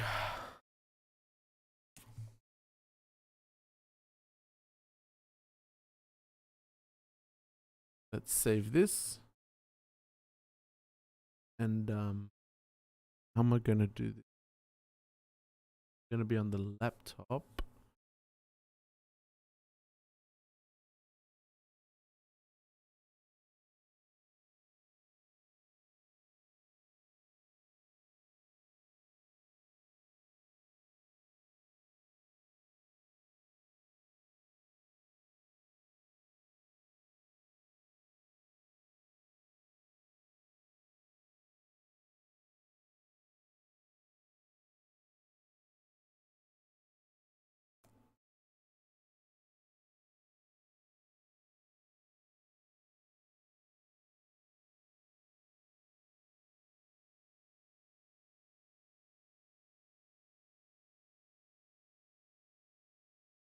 All right.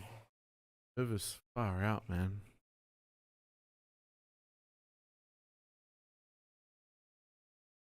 Actually, sorry guys. Figure out how I'm gonna run this.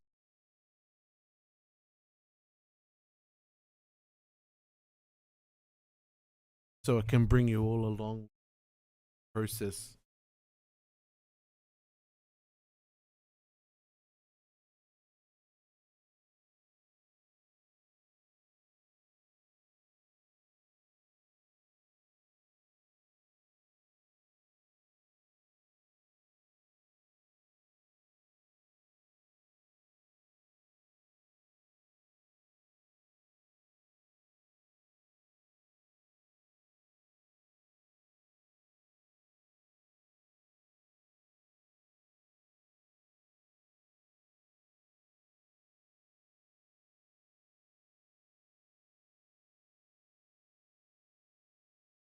Hey, Luca, no. So that's what an issue was. That's what the issue I had with the first time. I thought that I did set the speeds and feeds through their program, but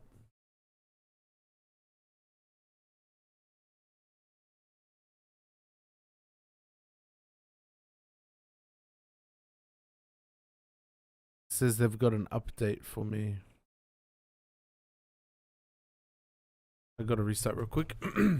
um, because you can set it in their software if you've brought in like a SVG file, but once you send the G code from Fusion, I think all the feeds and speeds are in there, and it doesn't matter what you do, it doesn't override it in their software.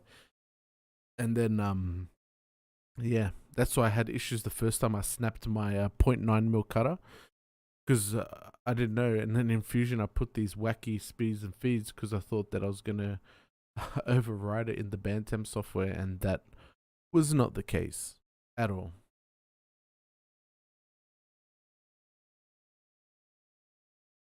So I figured that out the hard way. Also, later on, I read it on their website, so kind of my fault. When you try and like just jump into things without reading.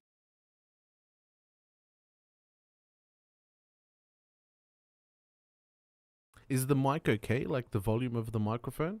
Because I know there was people with issues last time.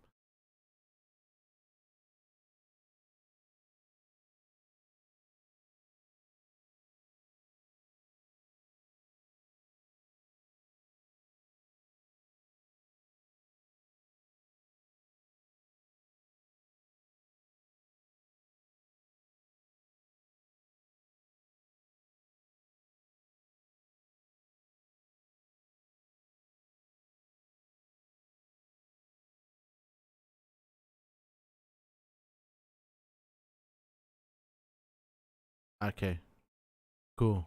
I did some adjusting with the volume.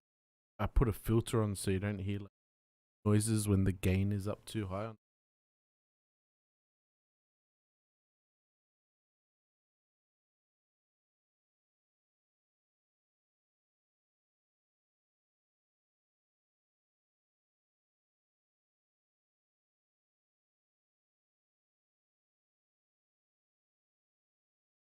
Okay.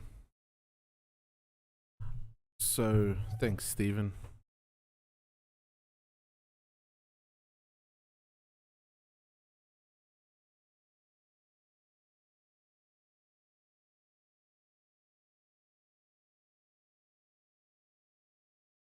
Oh wow. So I can send through like the whole thing. I didn't even know that because last time I was just doing each individual step. I think.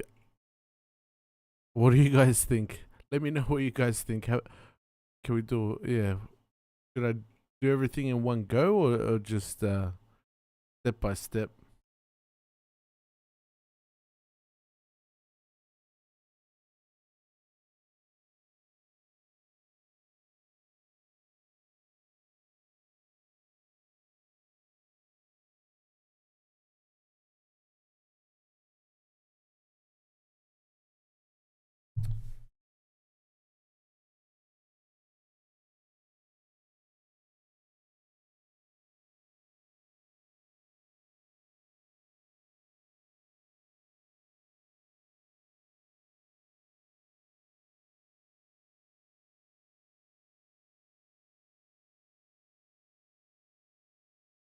105, 70. Yeah, I think so too, Cosmo. Set up my Bantam software.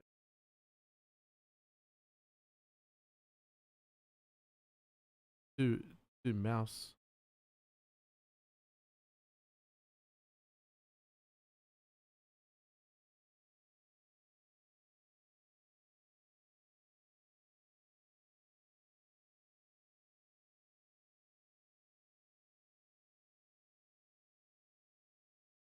comes through.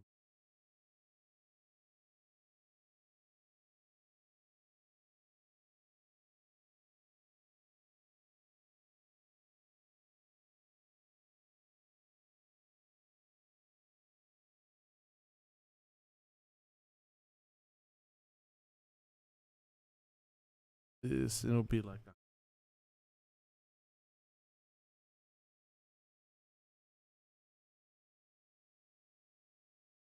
70. Then I'm going to a bit later just get the.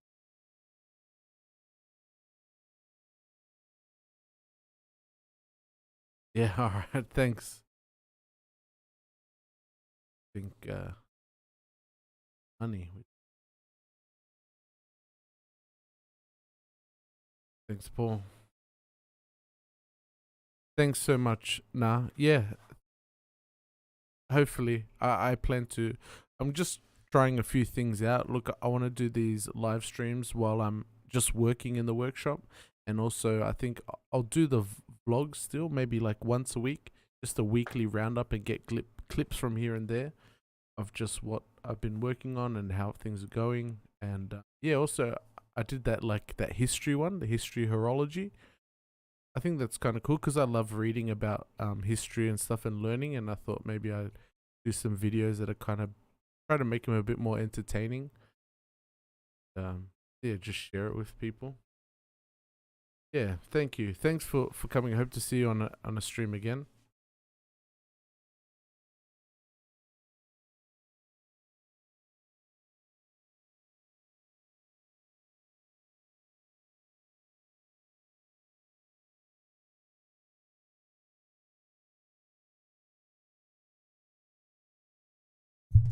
So like on.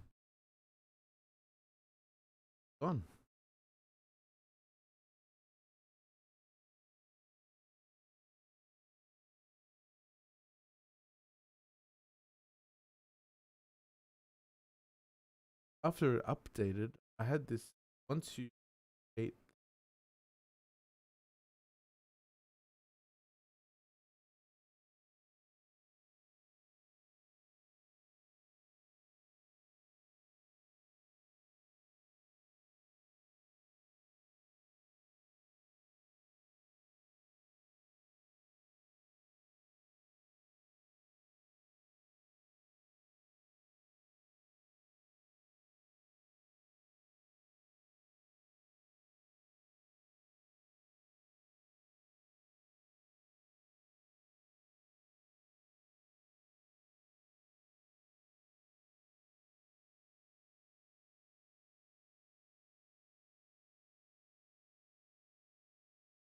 I have to set up the file first. Okay.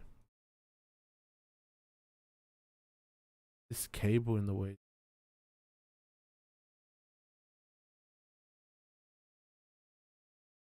All right, let's down. Okay, let's run the files. Oh yeah, okay.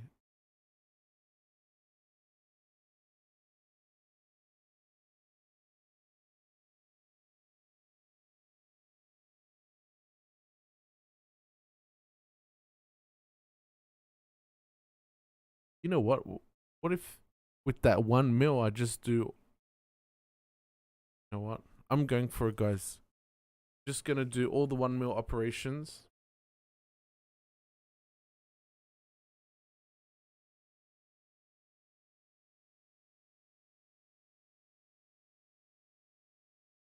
Okay. As 101.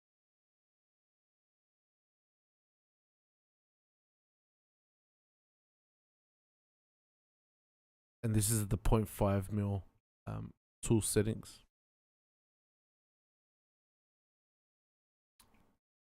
Okay.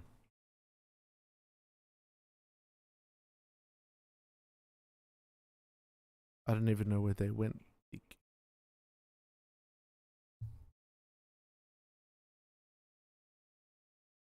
The app setting. Oh no. says it here. App data. Local. What is this? Data. Local. 360. NC. Here we go. How am I gonna? No, I'm gonna have to eat.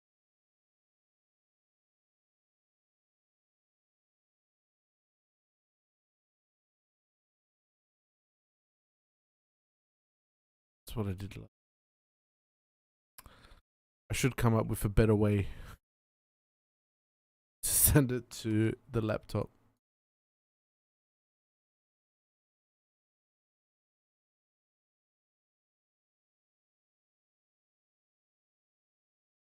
I'm just sending those files to the laptop on email. I just don't want to show. Sorry.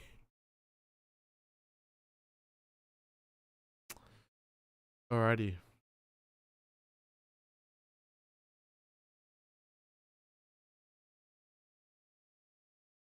I might just quickly, just 1 second. Sorry, guys.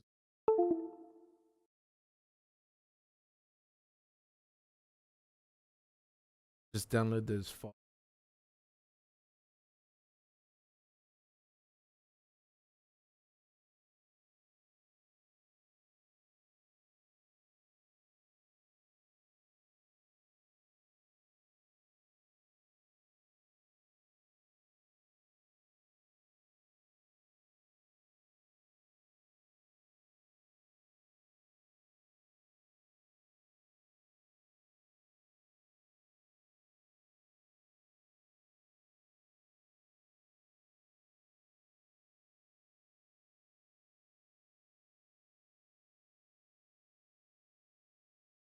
This back on.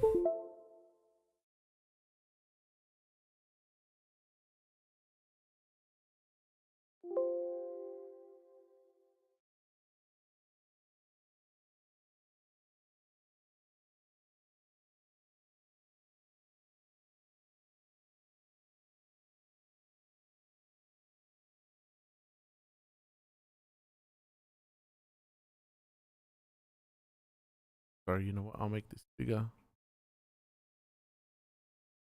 For now.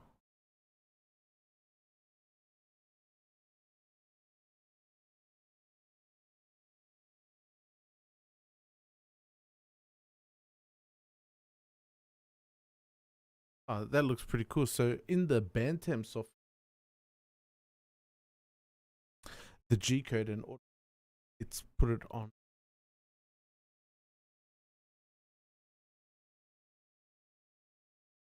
So the thing is, it's a 1/8. Let me. I'm going to change to that 1 mil.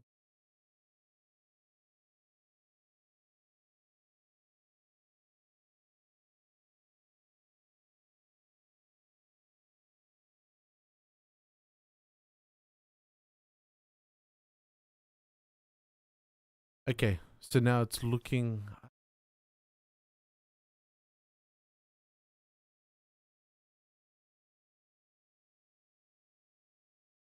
Oh, there we go. Can you guys see that? Okay, does that look a lot better? Sorry, I know it's not ideal. I just don't know how to stream from two different on.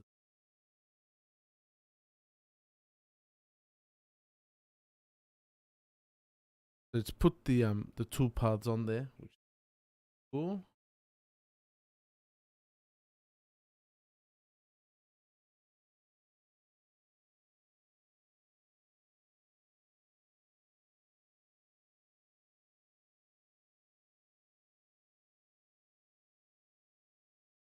I don't know why this is grayed out, like bracket. Very strange. Before it was like click these locate buttons, but now they're grayed out.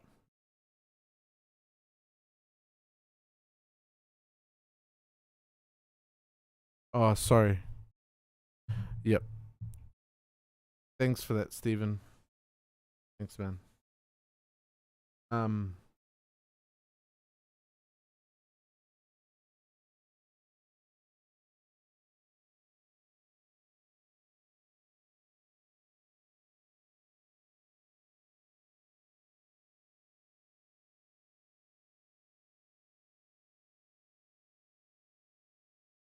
Hang on. 1 sec.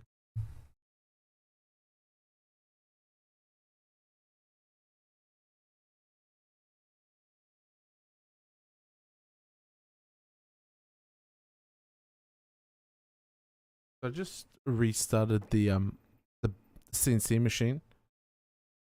There we go. After, because I updated the software, I had to reboot the machine. That makes sense. So what I'm gonna have to do is, oh no, that's so the fixed string. I'm gonna have to locate the fixed string, and then also that's with a 1/8 shank. I'm gonna have to find one, and then I'm gonna have to change it out and put in the 1 mil end mill, and then do the height adjustment on the material to get it real good. So might just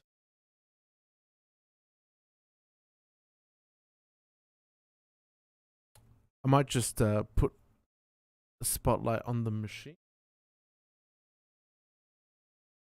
for now. Okay, that real big.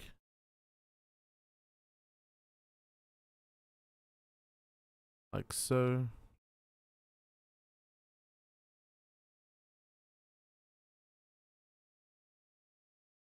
Okay. Okay, I'll try and make sure that I'm talking directly into the mic. Sorry guys if it's a bit patchy at times. I apologize. I'm getting used to all this modern technologies. Yeah.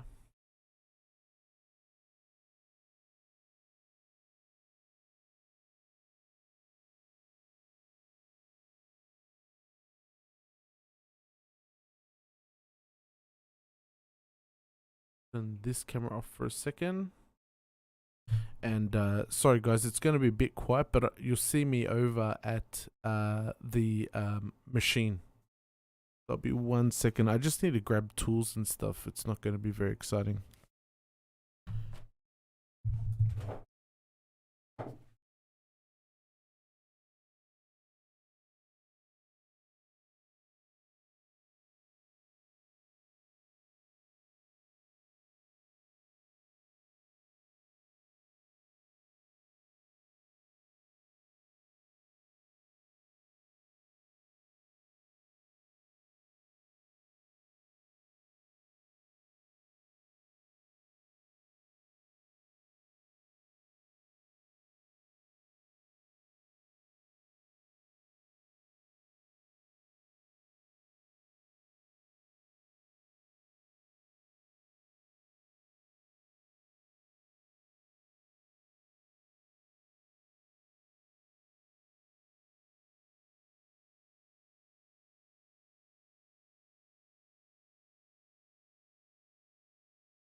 All right, I'm just moving the machine into position. I think they're made in the US, Paul.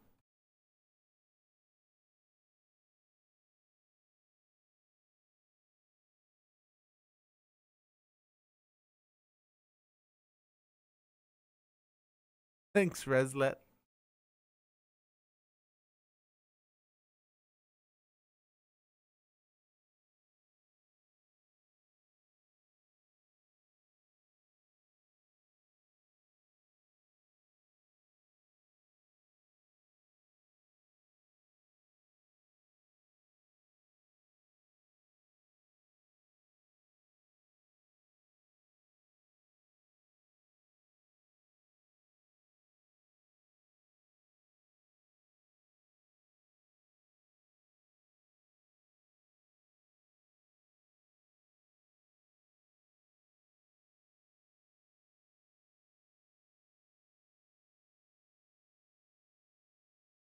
I just got to put the 1/8 collet and tool in to do the probing.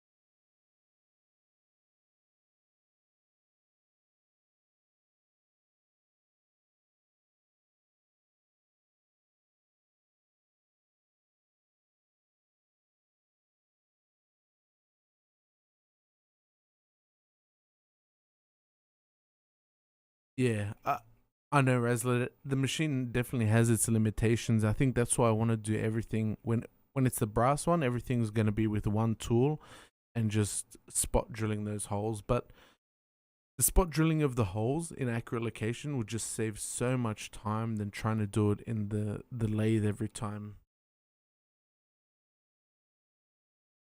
Ideally, I'd have a jig borer and like a profile projector, but maybe one day.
Okay, so I'm just going to do a quick depth measurement. First,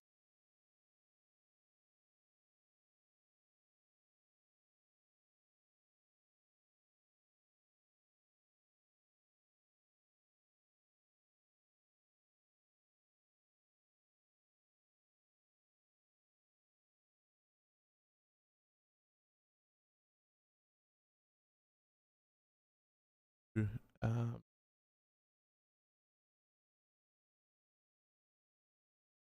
the PCB bracket.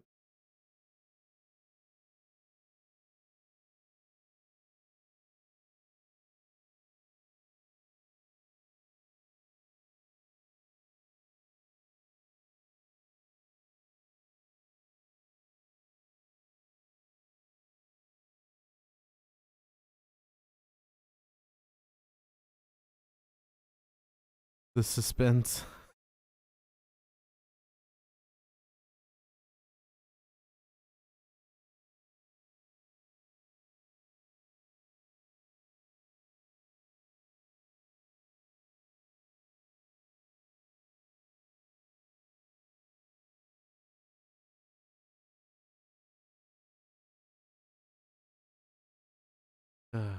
Okay.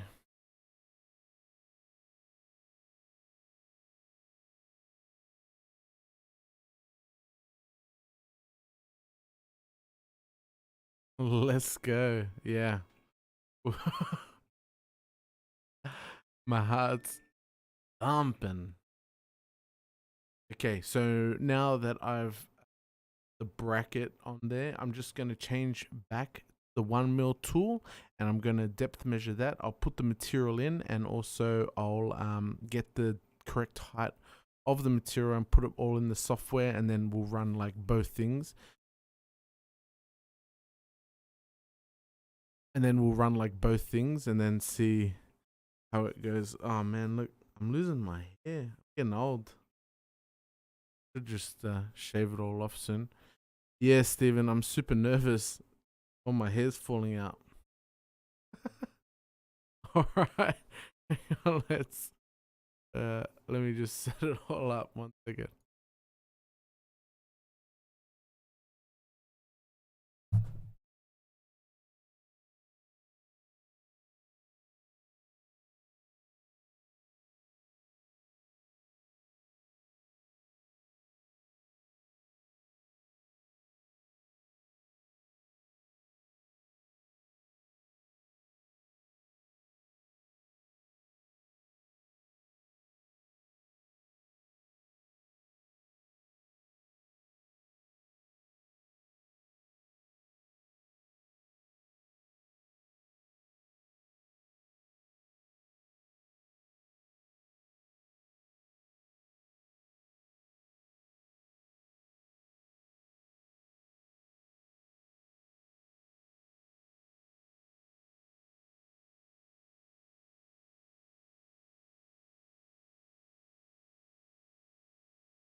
Okay, guys, I just put the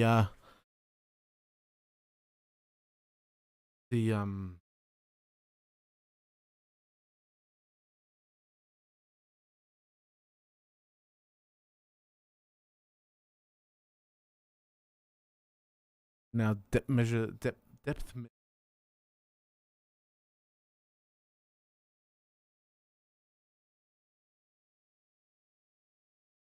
that tool.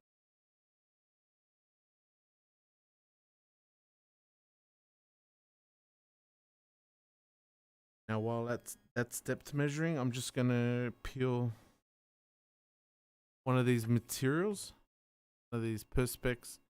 I'm gonna load it into the machine.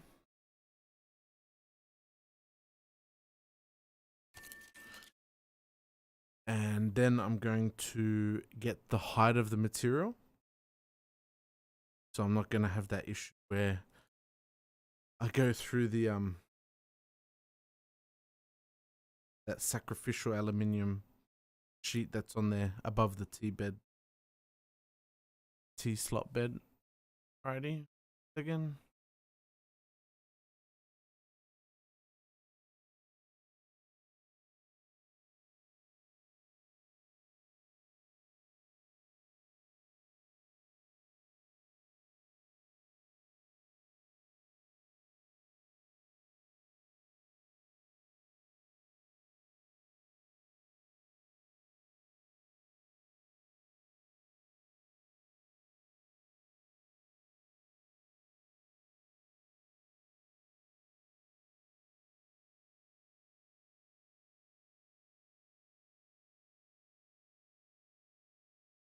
Just got some watchmaking paper I'm going to use to just have on top of the material to get the depth, the height of the material to the tool, sorry.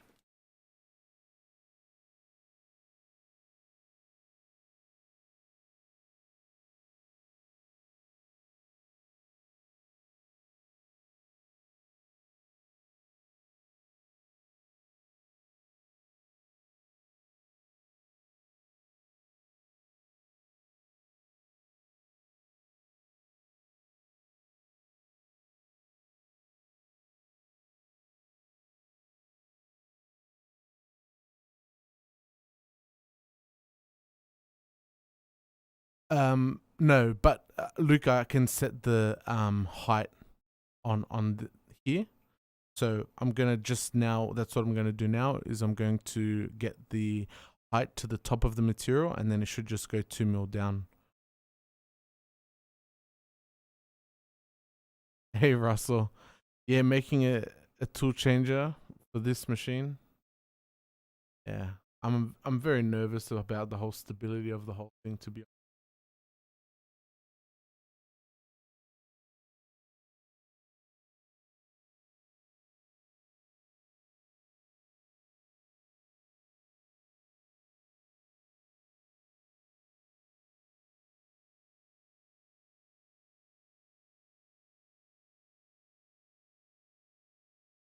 No.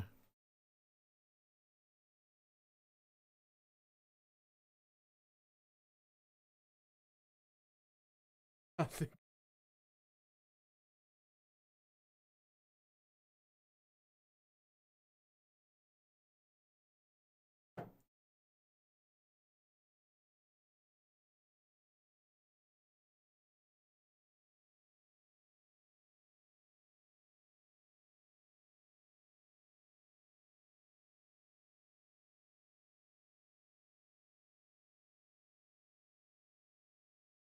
okay, so now it's at the Z height is at 2.08 mil.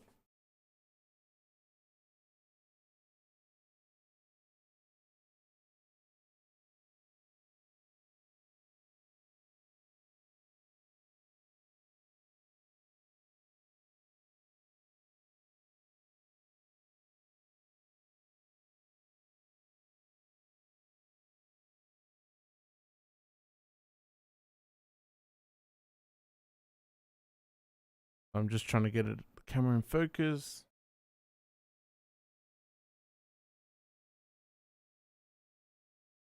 Jogging at 0.1 of a mil.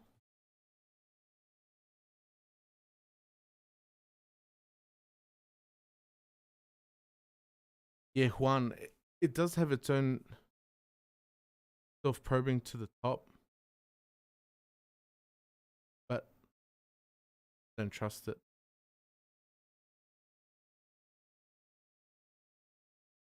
Because if you use the automatic probing, then because I'm using I'm using the L bracket fixturing that's built into the Bantam.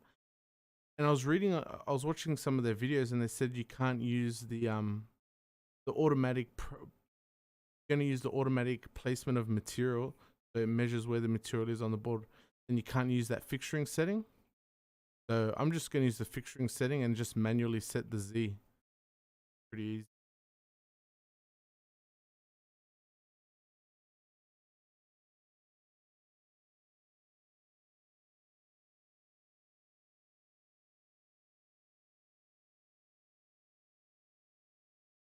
Hey Daltona, good to see you.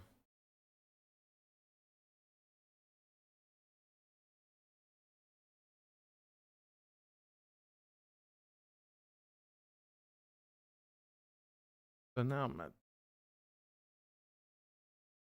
when I get even closer, then I can jog it at 1/100th of a mil increments.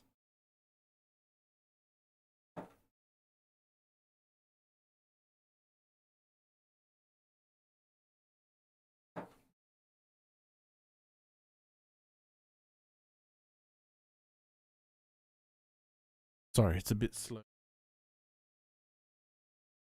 Getting to the button to jog it down and then move the paper.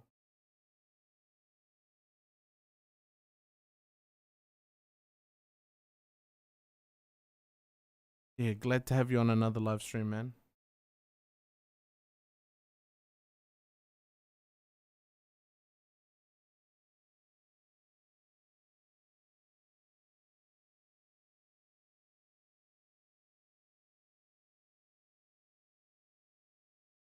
All right, now I'm gonna do 100th of a mil increments because it's getting real close. One, do you have the PCB or a Bantam CNC machine?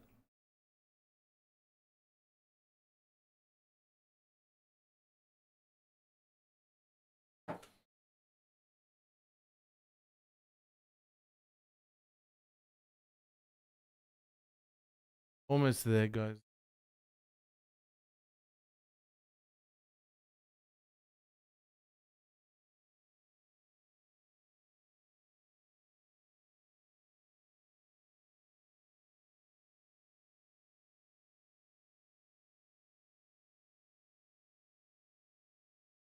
Okay.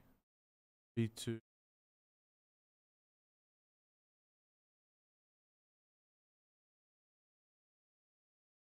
And so, can you use the bracket and do the automatic location?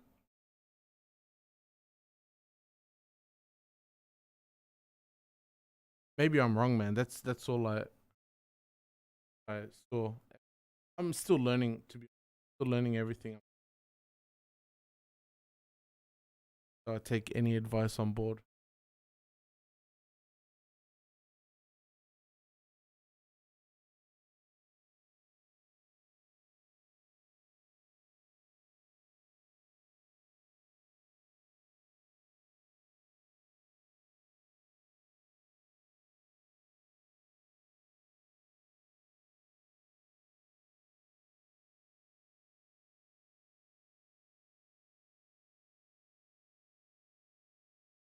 Starting to get a bit scratchy now. Maybe it's just 1/100th of a mil, and then it should be.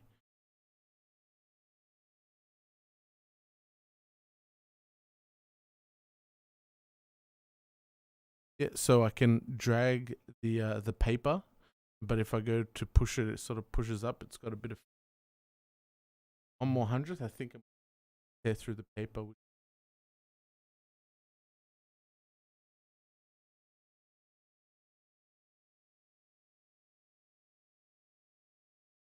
Well, there it goes.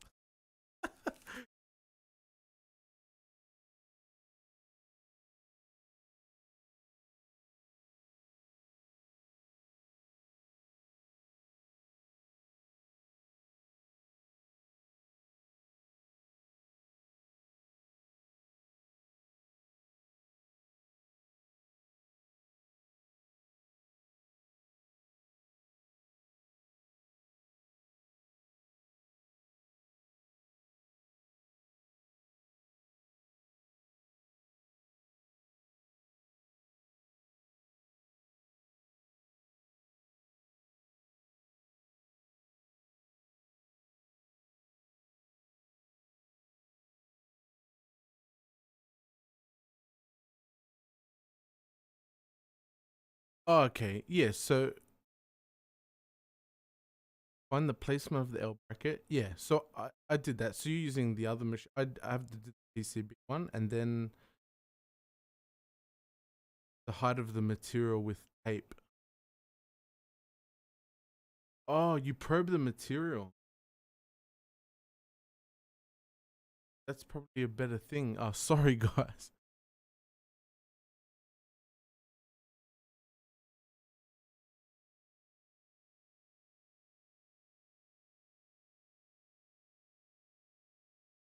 Yeah. Hey, Juan. Sorry, I can see that. So probe the material because it's acrylic. Do I got to use some sort of attachment to get the conductivity?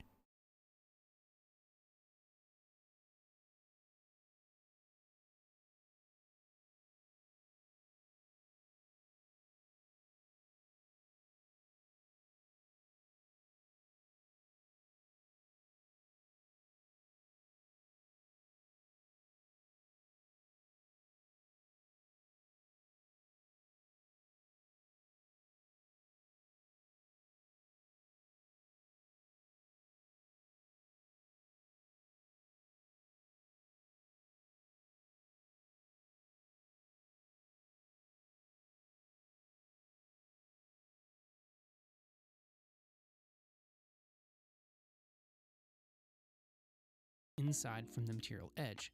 Note that the probe will never travel further in X or Y positive from where you begin. So just gonna To look for quickly non-conductive material in the bed. Ah, okay. I get it. Yeah, yeah. So you're not using that automatic probe routine, probe material, because then I don't think you can use the.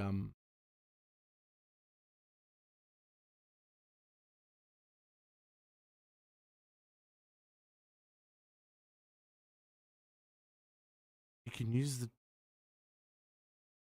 of. Yeah. I set the tool height with the automatic tool depth.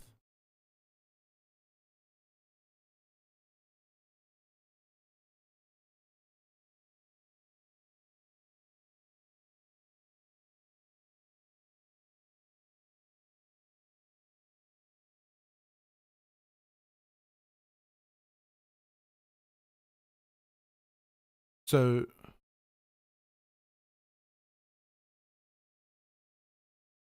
have brass on the tape and touching that piece. You'll use the probe, the L piece. Yeah, but then, yeah, I think if I was using brass, I'd take out that bracket, I'd take out that spoil board, and I'd secure it with clamps. There's like the T-slot bed on the machine.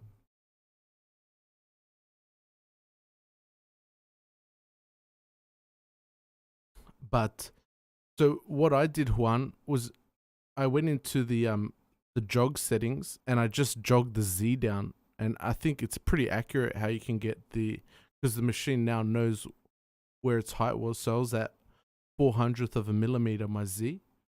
So then I just input that. So I think that just takes into the account the tape thickness.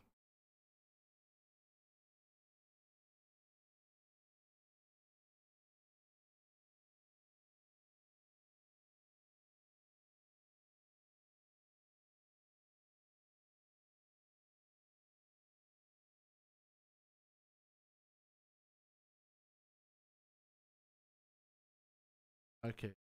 But on the automatic placement, doesn't that do that? The probe material automatic placement.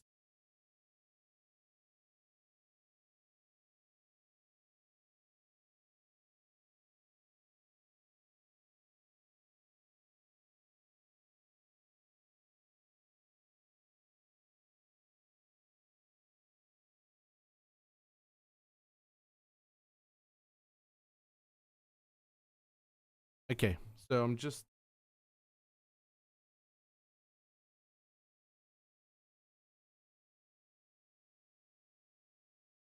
so now.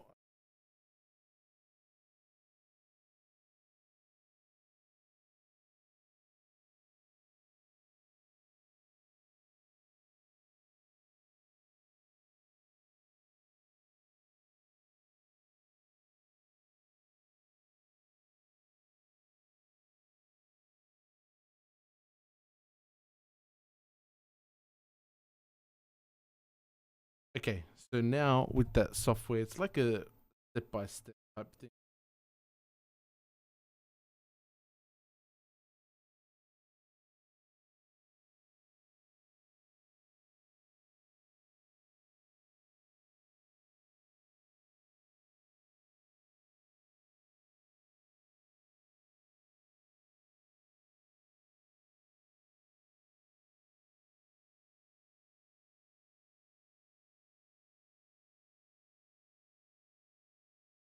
Now it's all good, Juan. Everything here is just learning the. Thanks, Ludovico. Thanks, man. Thanks for coming in and staying as long as you did. I really appreciate that. Hope you have, and I hope to see you again. If not, then take care.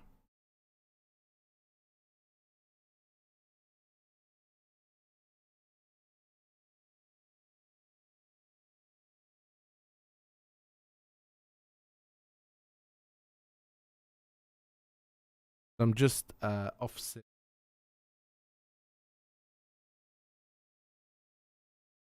from the corner.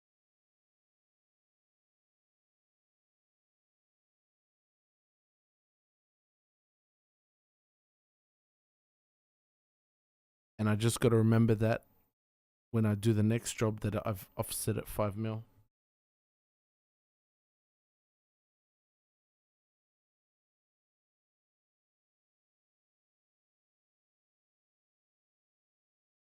Okay, guys, I think it is ready to go. I just need to put the safety covers on the machine.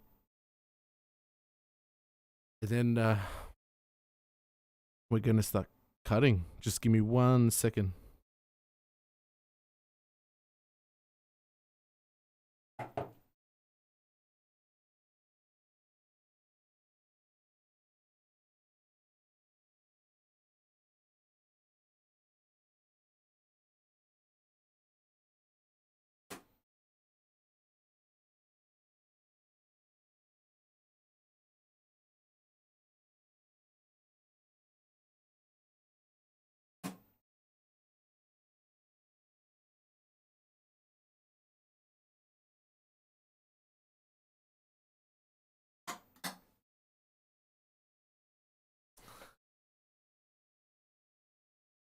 Alright, you're pretty keen, Dalton, man. I'm so nervous right now. Thanks, Dalton. That's awesome. Thanks for joining. Yeah, thank you. It's just two cameras, but this one is like Canon. And it's on a tripod, and I can just swivel it around. So, and also I've got the stream up. Yeah, I think I'm just procrastinating. Thanks, Cosimo. Sorry, I'm starting to get.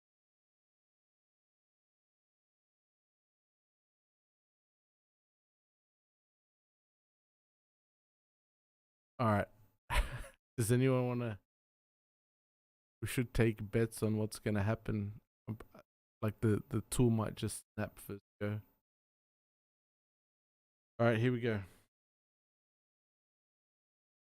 Just letting you know, guys, if the tool breaks, it's the only one that I have, so it's gonna be game over. Uh, thanks, Michael. Thanks, man. I'm so nervous too. Hey, you know what? Speaking of delivery awards, in about 9 weeks, that's where I'm gonna be. My wife is due another one, so number 2 is on the way. And yeah, exciting stuff.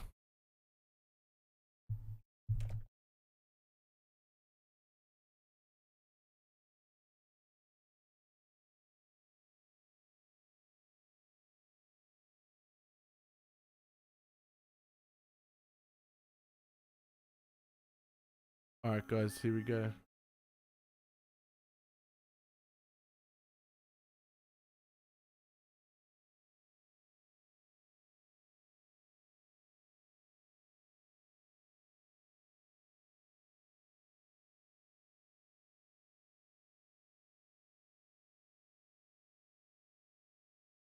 Well, thanks, Michael. Thank you, Paul. Thank you, Juan, Daltona, and Luca. Really appreciate that, guys. Thank you.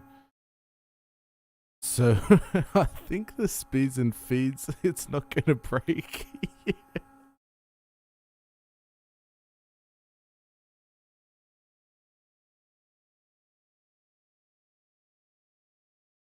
I think it's a bit too slow.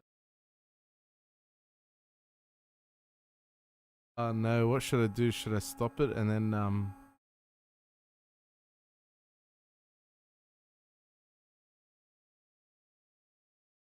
wow, that's really slow. What was I using?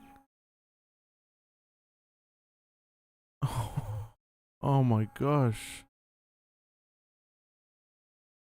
I think so.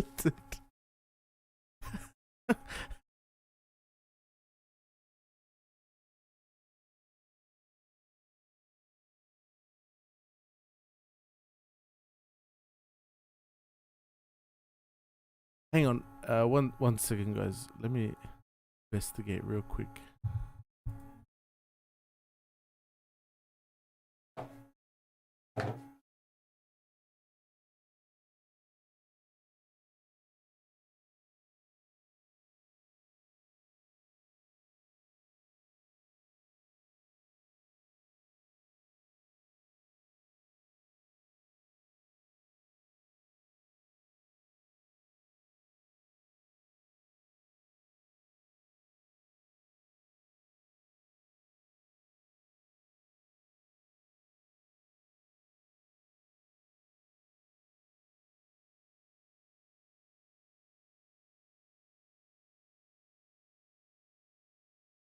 Sorry about that.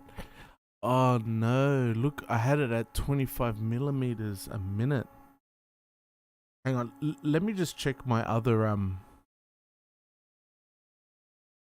see here I have 900 for 450 millimeters.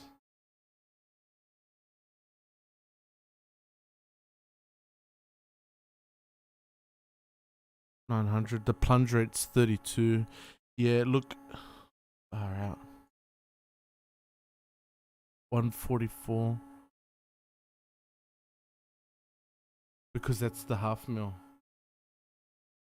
Gosh.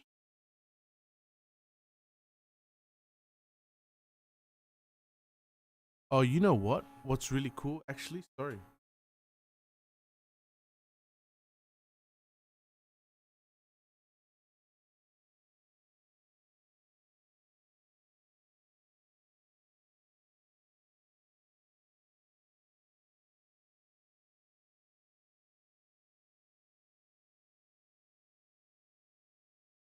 Um, in the Bantam software has this little feed rate adjuster.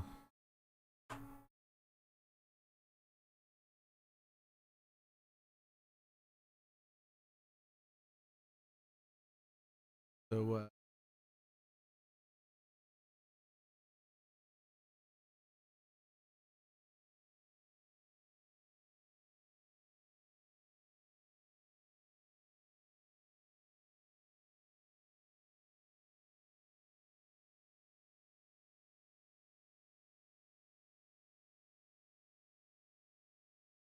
alright, I cranked it 200%.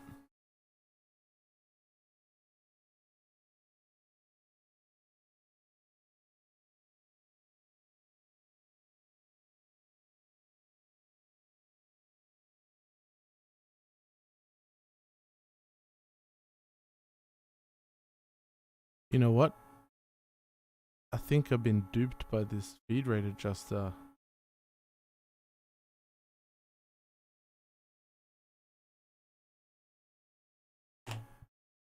One second, guys.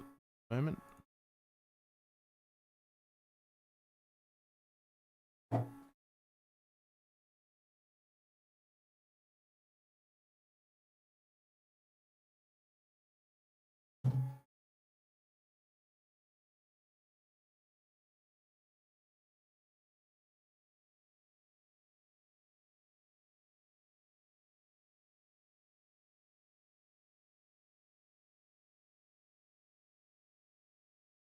Um,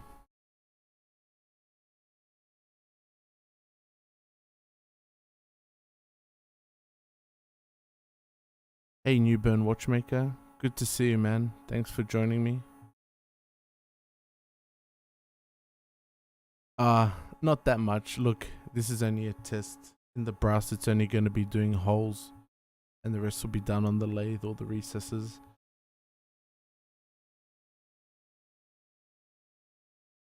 I think we got like 5 more holes before it starts getting into the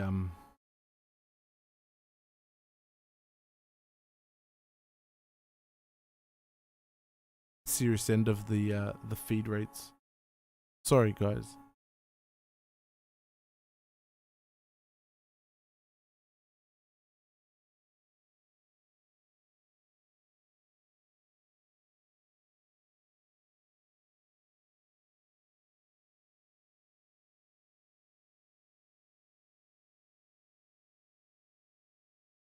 I think you're right, Daltona. I think you're right, man.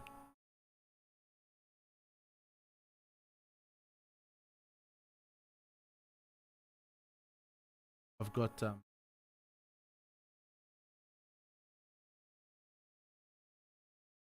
6 more holes. 6 more holes, guys. We're almost there. We're getting there. As slow as like we're as slow as we're going, we're getting there. All right, 5 more holes. It's gonna make a big jump. There we go. We're doing the countdown now. I wish, yeah. I don't know if I can run the CNC.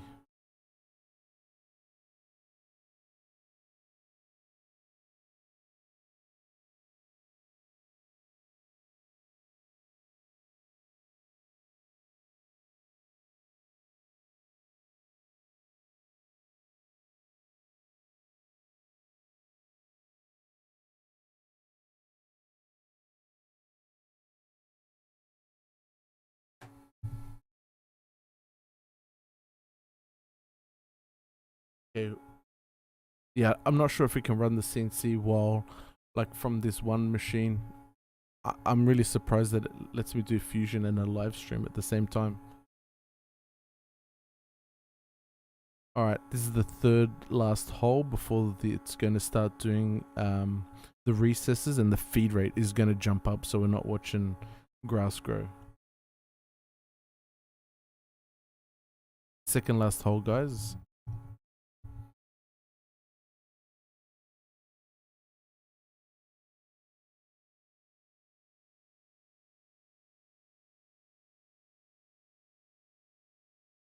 I wish I had another.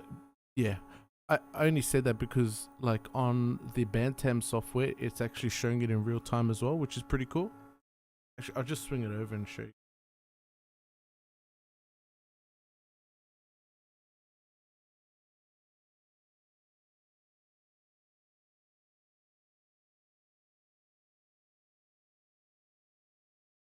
So you can see the tool. Actually, you know, I'll make this. I don't know what.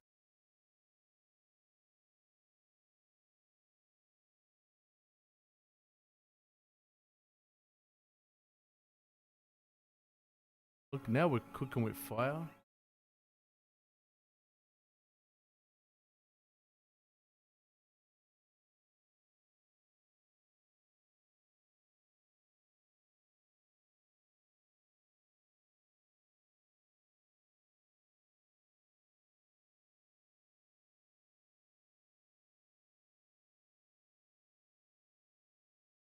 Let me just try and adjust this so you can get a bit of a Z height. Sorry, guys, 1 second.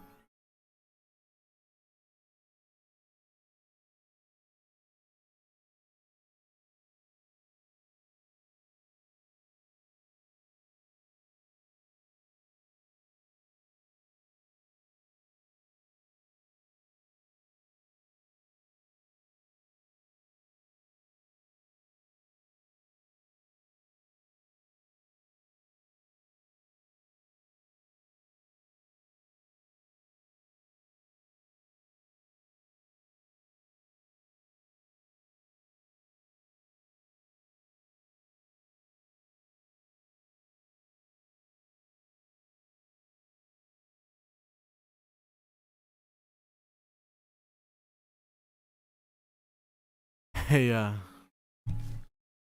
so I just realized something, that it is not cutting the material.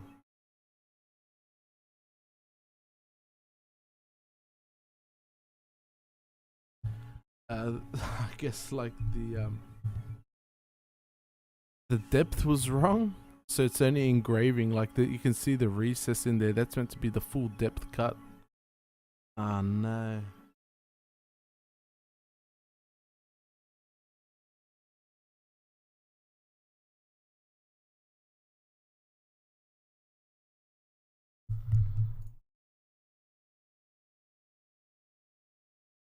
Sorry, guys. What a fail. I think I need to adjust the material.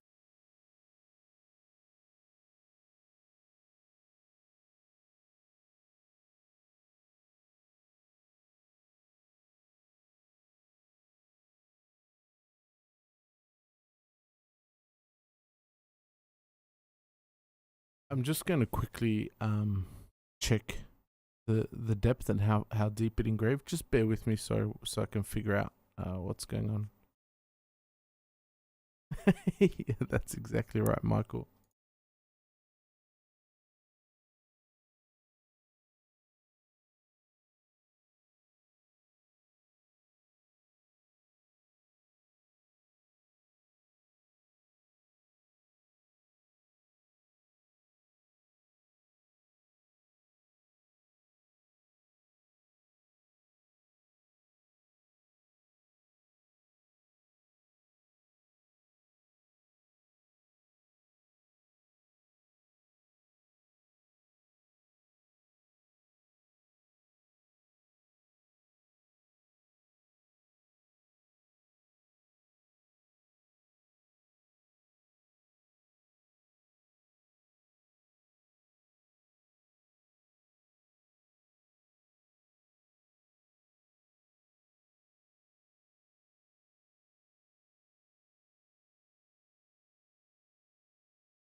Yeah. Okay. So I think it was like half a mil deep. It's very strange. I don't know why it's that depth.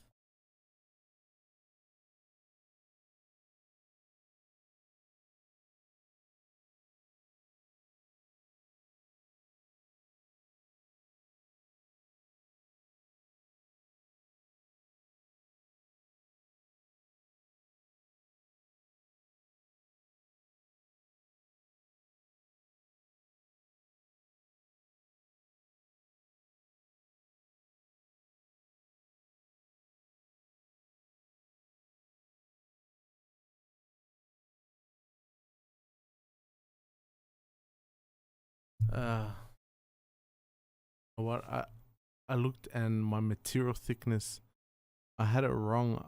It was set from like before to be 2.27.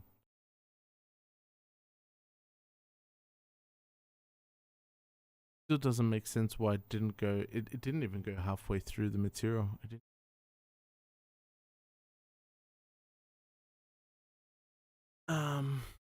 So yeah. Um. Yeah, Paul. It's just hit about to hit 2 a.m. I think That's where I'm gonna have to end the stream. I was hoping to. I'll just have this job finished. Ah.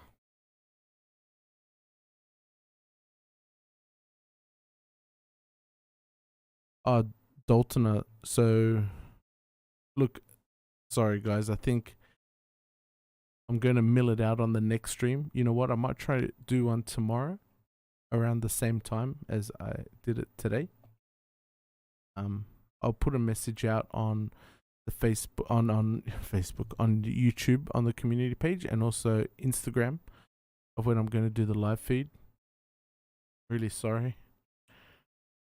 So I'll just answer a few of the questions before I go. So the reason why I chose the Bantam as the CNC is because, look, ultimately I want a jig borer and a profile projector machine. They're both manual machinery. There's two reasons why I can't get them. One is because if it's not a Hauser M1, which is, if you don't know what a Hauser M1 is,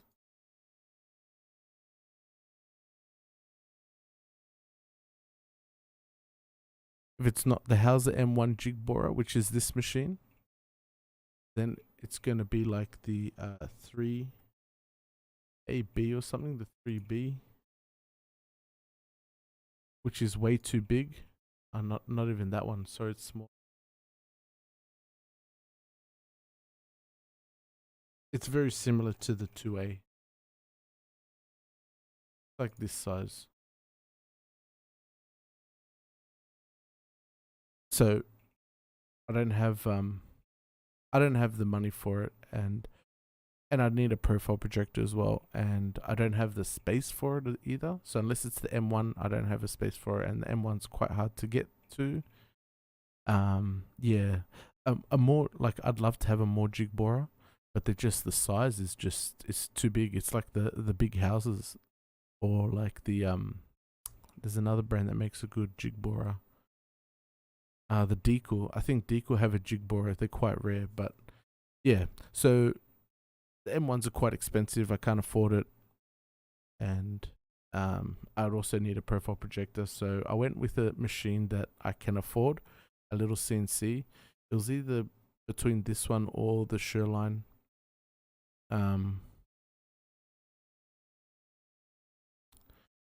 Yeah, I haven't seen any cheap ones.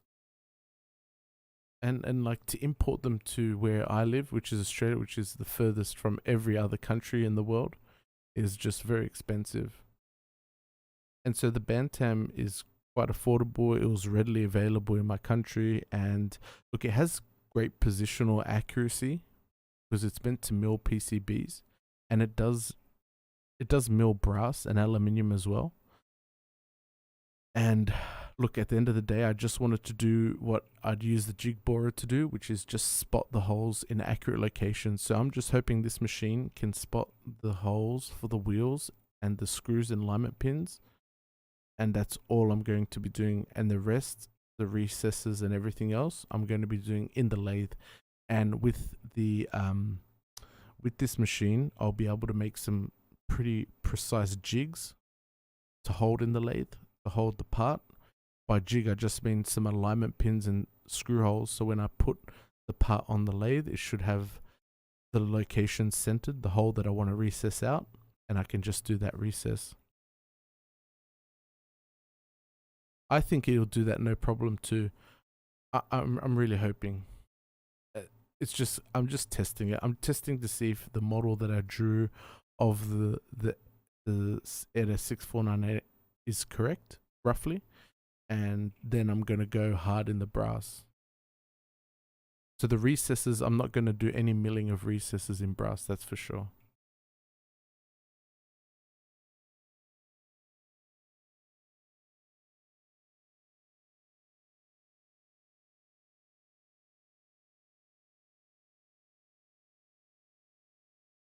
Yeah, Juan, it always is. And I think I'm going to be doing like 0.8 mil, end mil is what I'm going to be using at the end. Yeah, Michael, it's going to live another day. Yep. It doesn't do steel. They do have a new machine. This one has like the obvious plastic body, outer external. They do have a new one for the CNC mill, and it's all aluminium, but I don't think that does steel either. And when I inquired about that, they said that they're not shipping international. It just came out a few months ago, and that they're not sure next year when they're going to ship internationally. So I just stuck with the PCB mill that they have.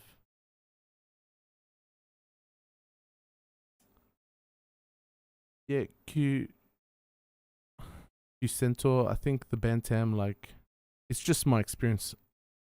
I've only used it like once before. I'm just learning. I'm learning Fusion. I'm learning this. So I think it's more of a user error than it is me. Than the machine, sorry. Thanks, Xavier. Thanks, Stephen. Yep, progress was made, and definitely next time is going to be more progress made. I was just happy in Fusion, like we sorted out the Fusion issue, getting the milling out those recesses. Thanks, Cosimo.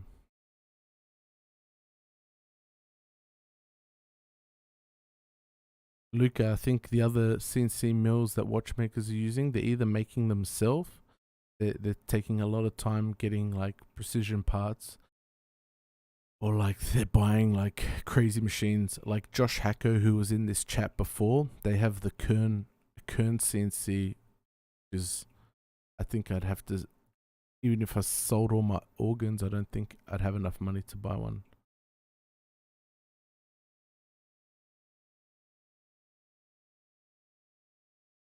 Yeah, I've seen the BCA jig borer. They are quite small. I prefer the Hauser M1. The Hauser M1's probably a little bit bigger than the BCA jig borer, but either one, they're all quite hard to come by, and they're pricey. They're expensive.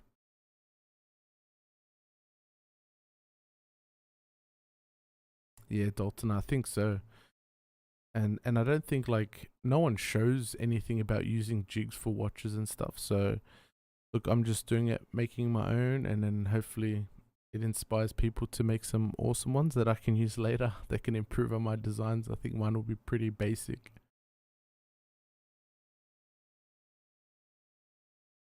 Yeah, that's another thing I could do, man, is just use the Bantam just to make the jigs, and then do everything in the lathe. Thanks, Jeff. Thanks for joining. I'm glad you enjoyed it. I'll try and do another live stream soon where I'm going to cut it out properly. So stay tuned, guys. Like, yeah, I hope you all subscribed so you can just get the notifications of when the next one is. I'm just figuring out when I'm going to do these live streams.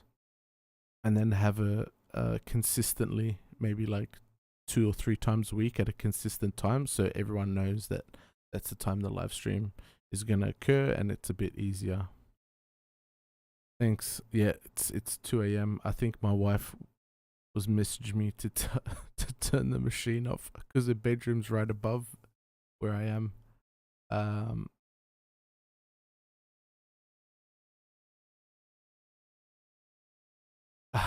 Michael, yeah, that'd be awesome, man. I wish. It's so hard to get all these time zones, or I'd love to just.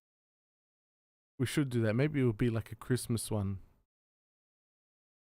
If I can get a day myself, I'll do like a 24-hour, so it meets everybody's time zone. Kick back with a few bevies, old beers. Thanks, Paul. Thanks, Russell. Thanks for being here. Thank you, Q Centaur. Take care. Thanks, Newburn Watchmaker. Thanks, Juan. Take care, everyone. Yeah, thanks for joining, and I hope to see you in the next one where we actually cut this out.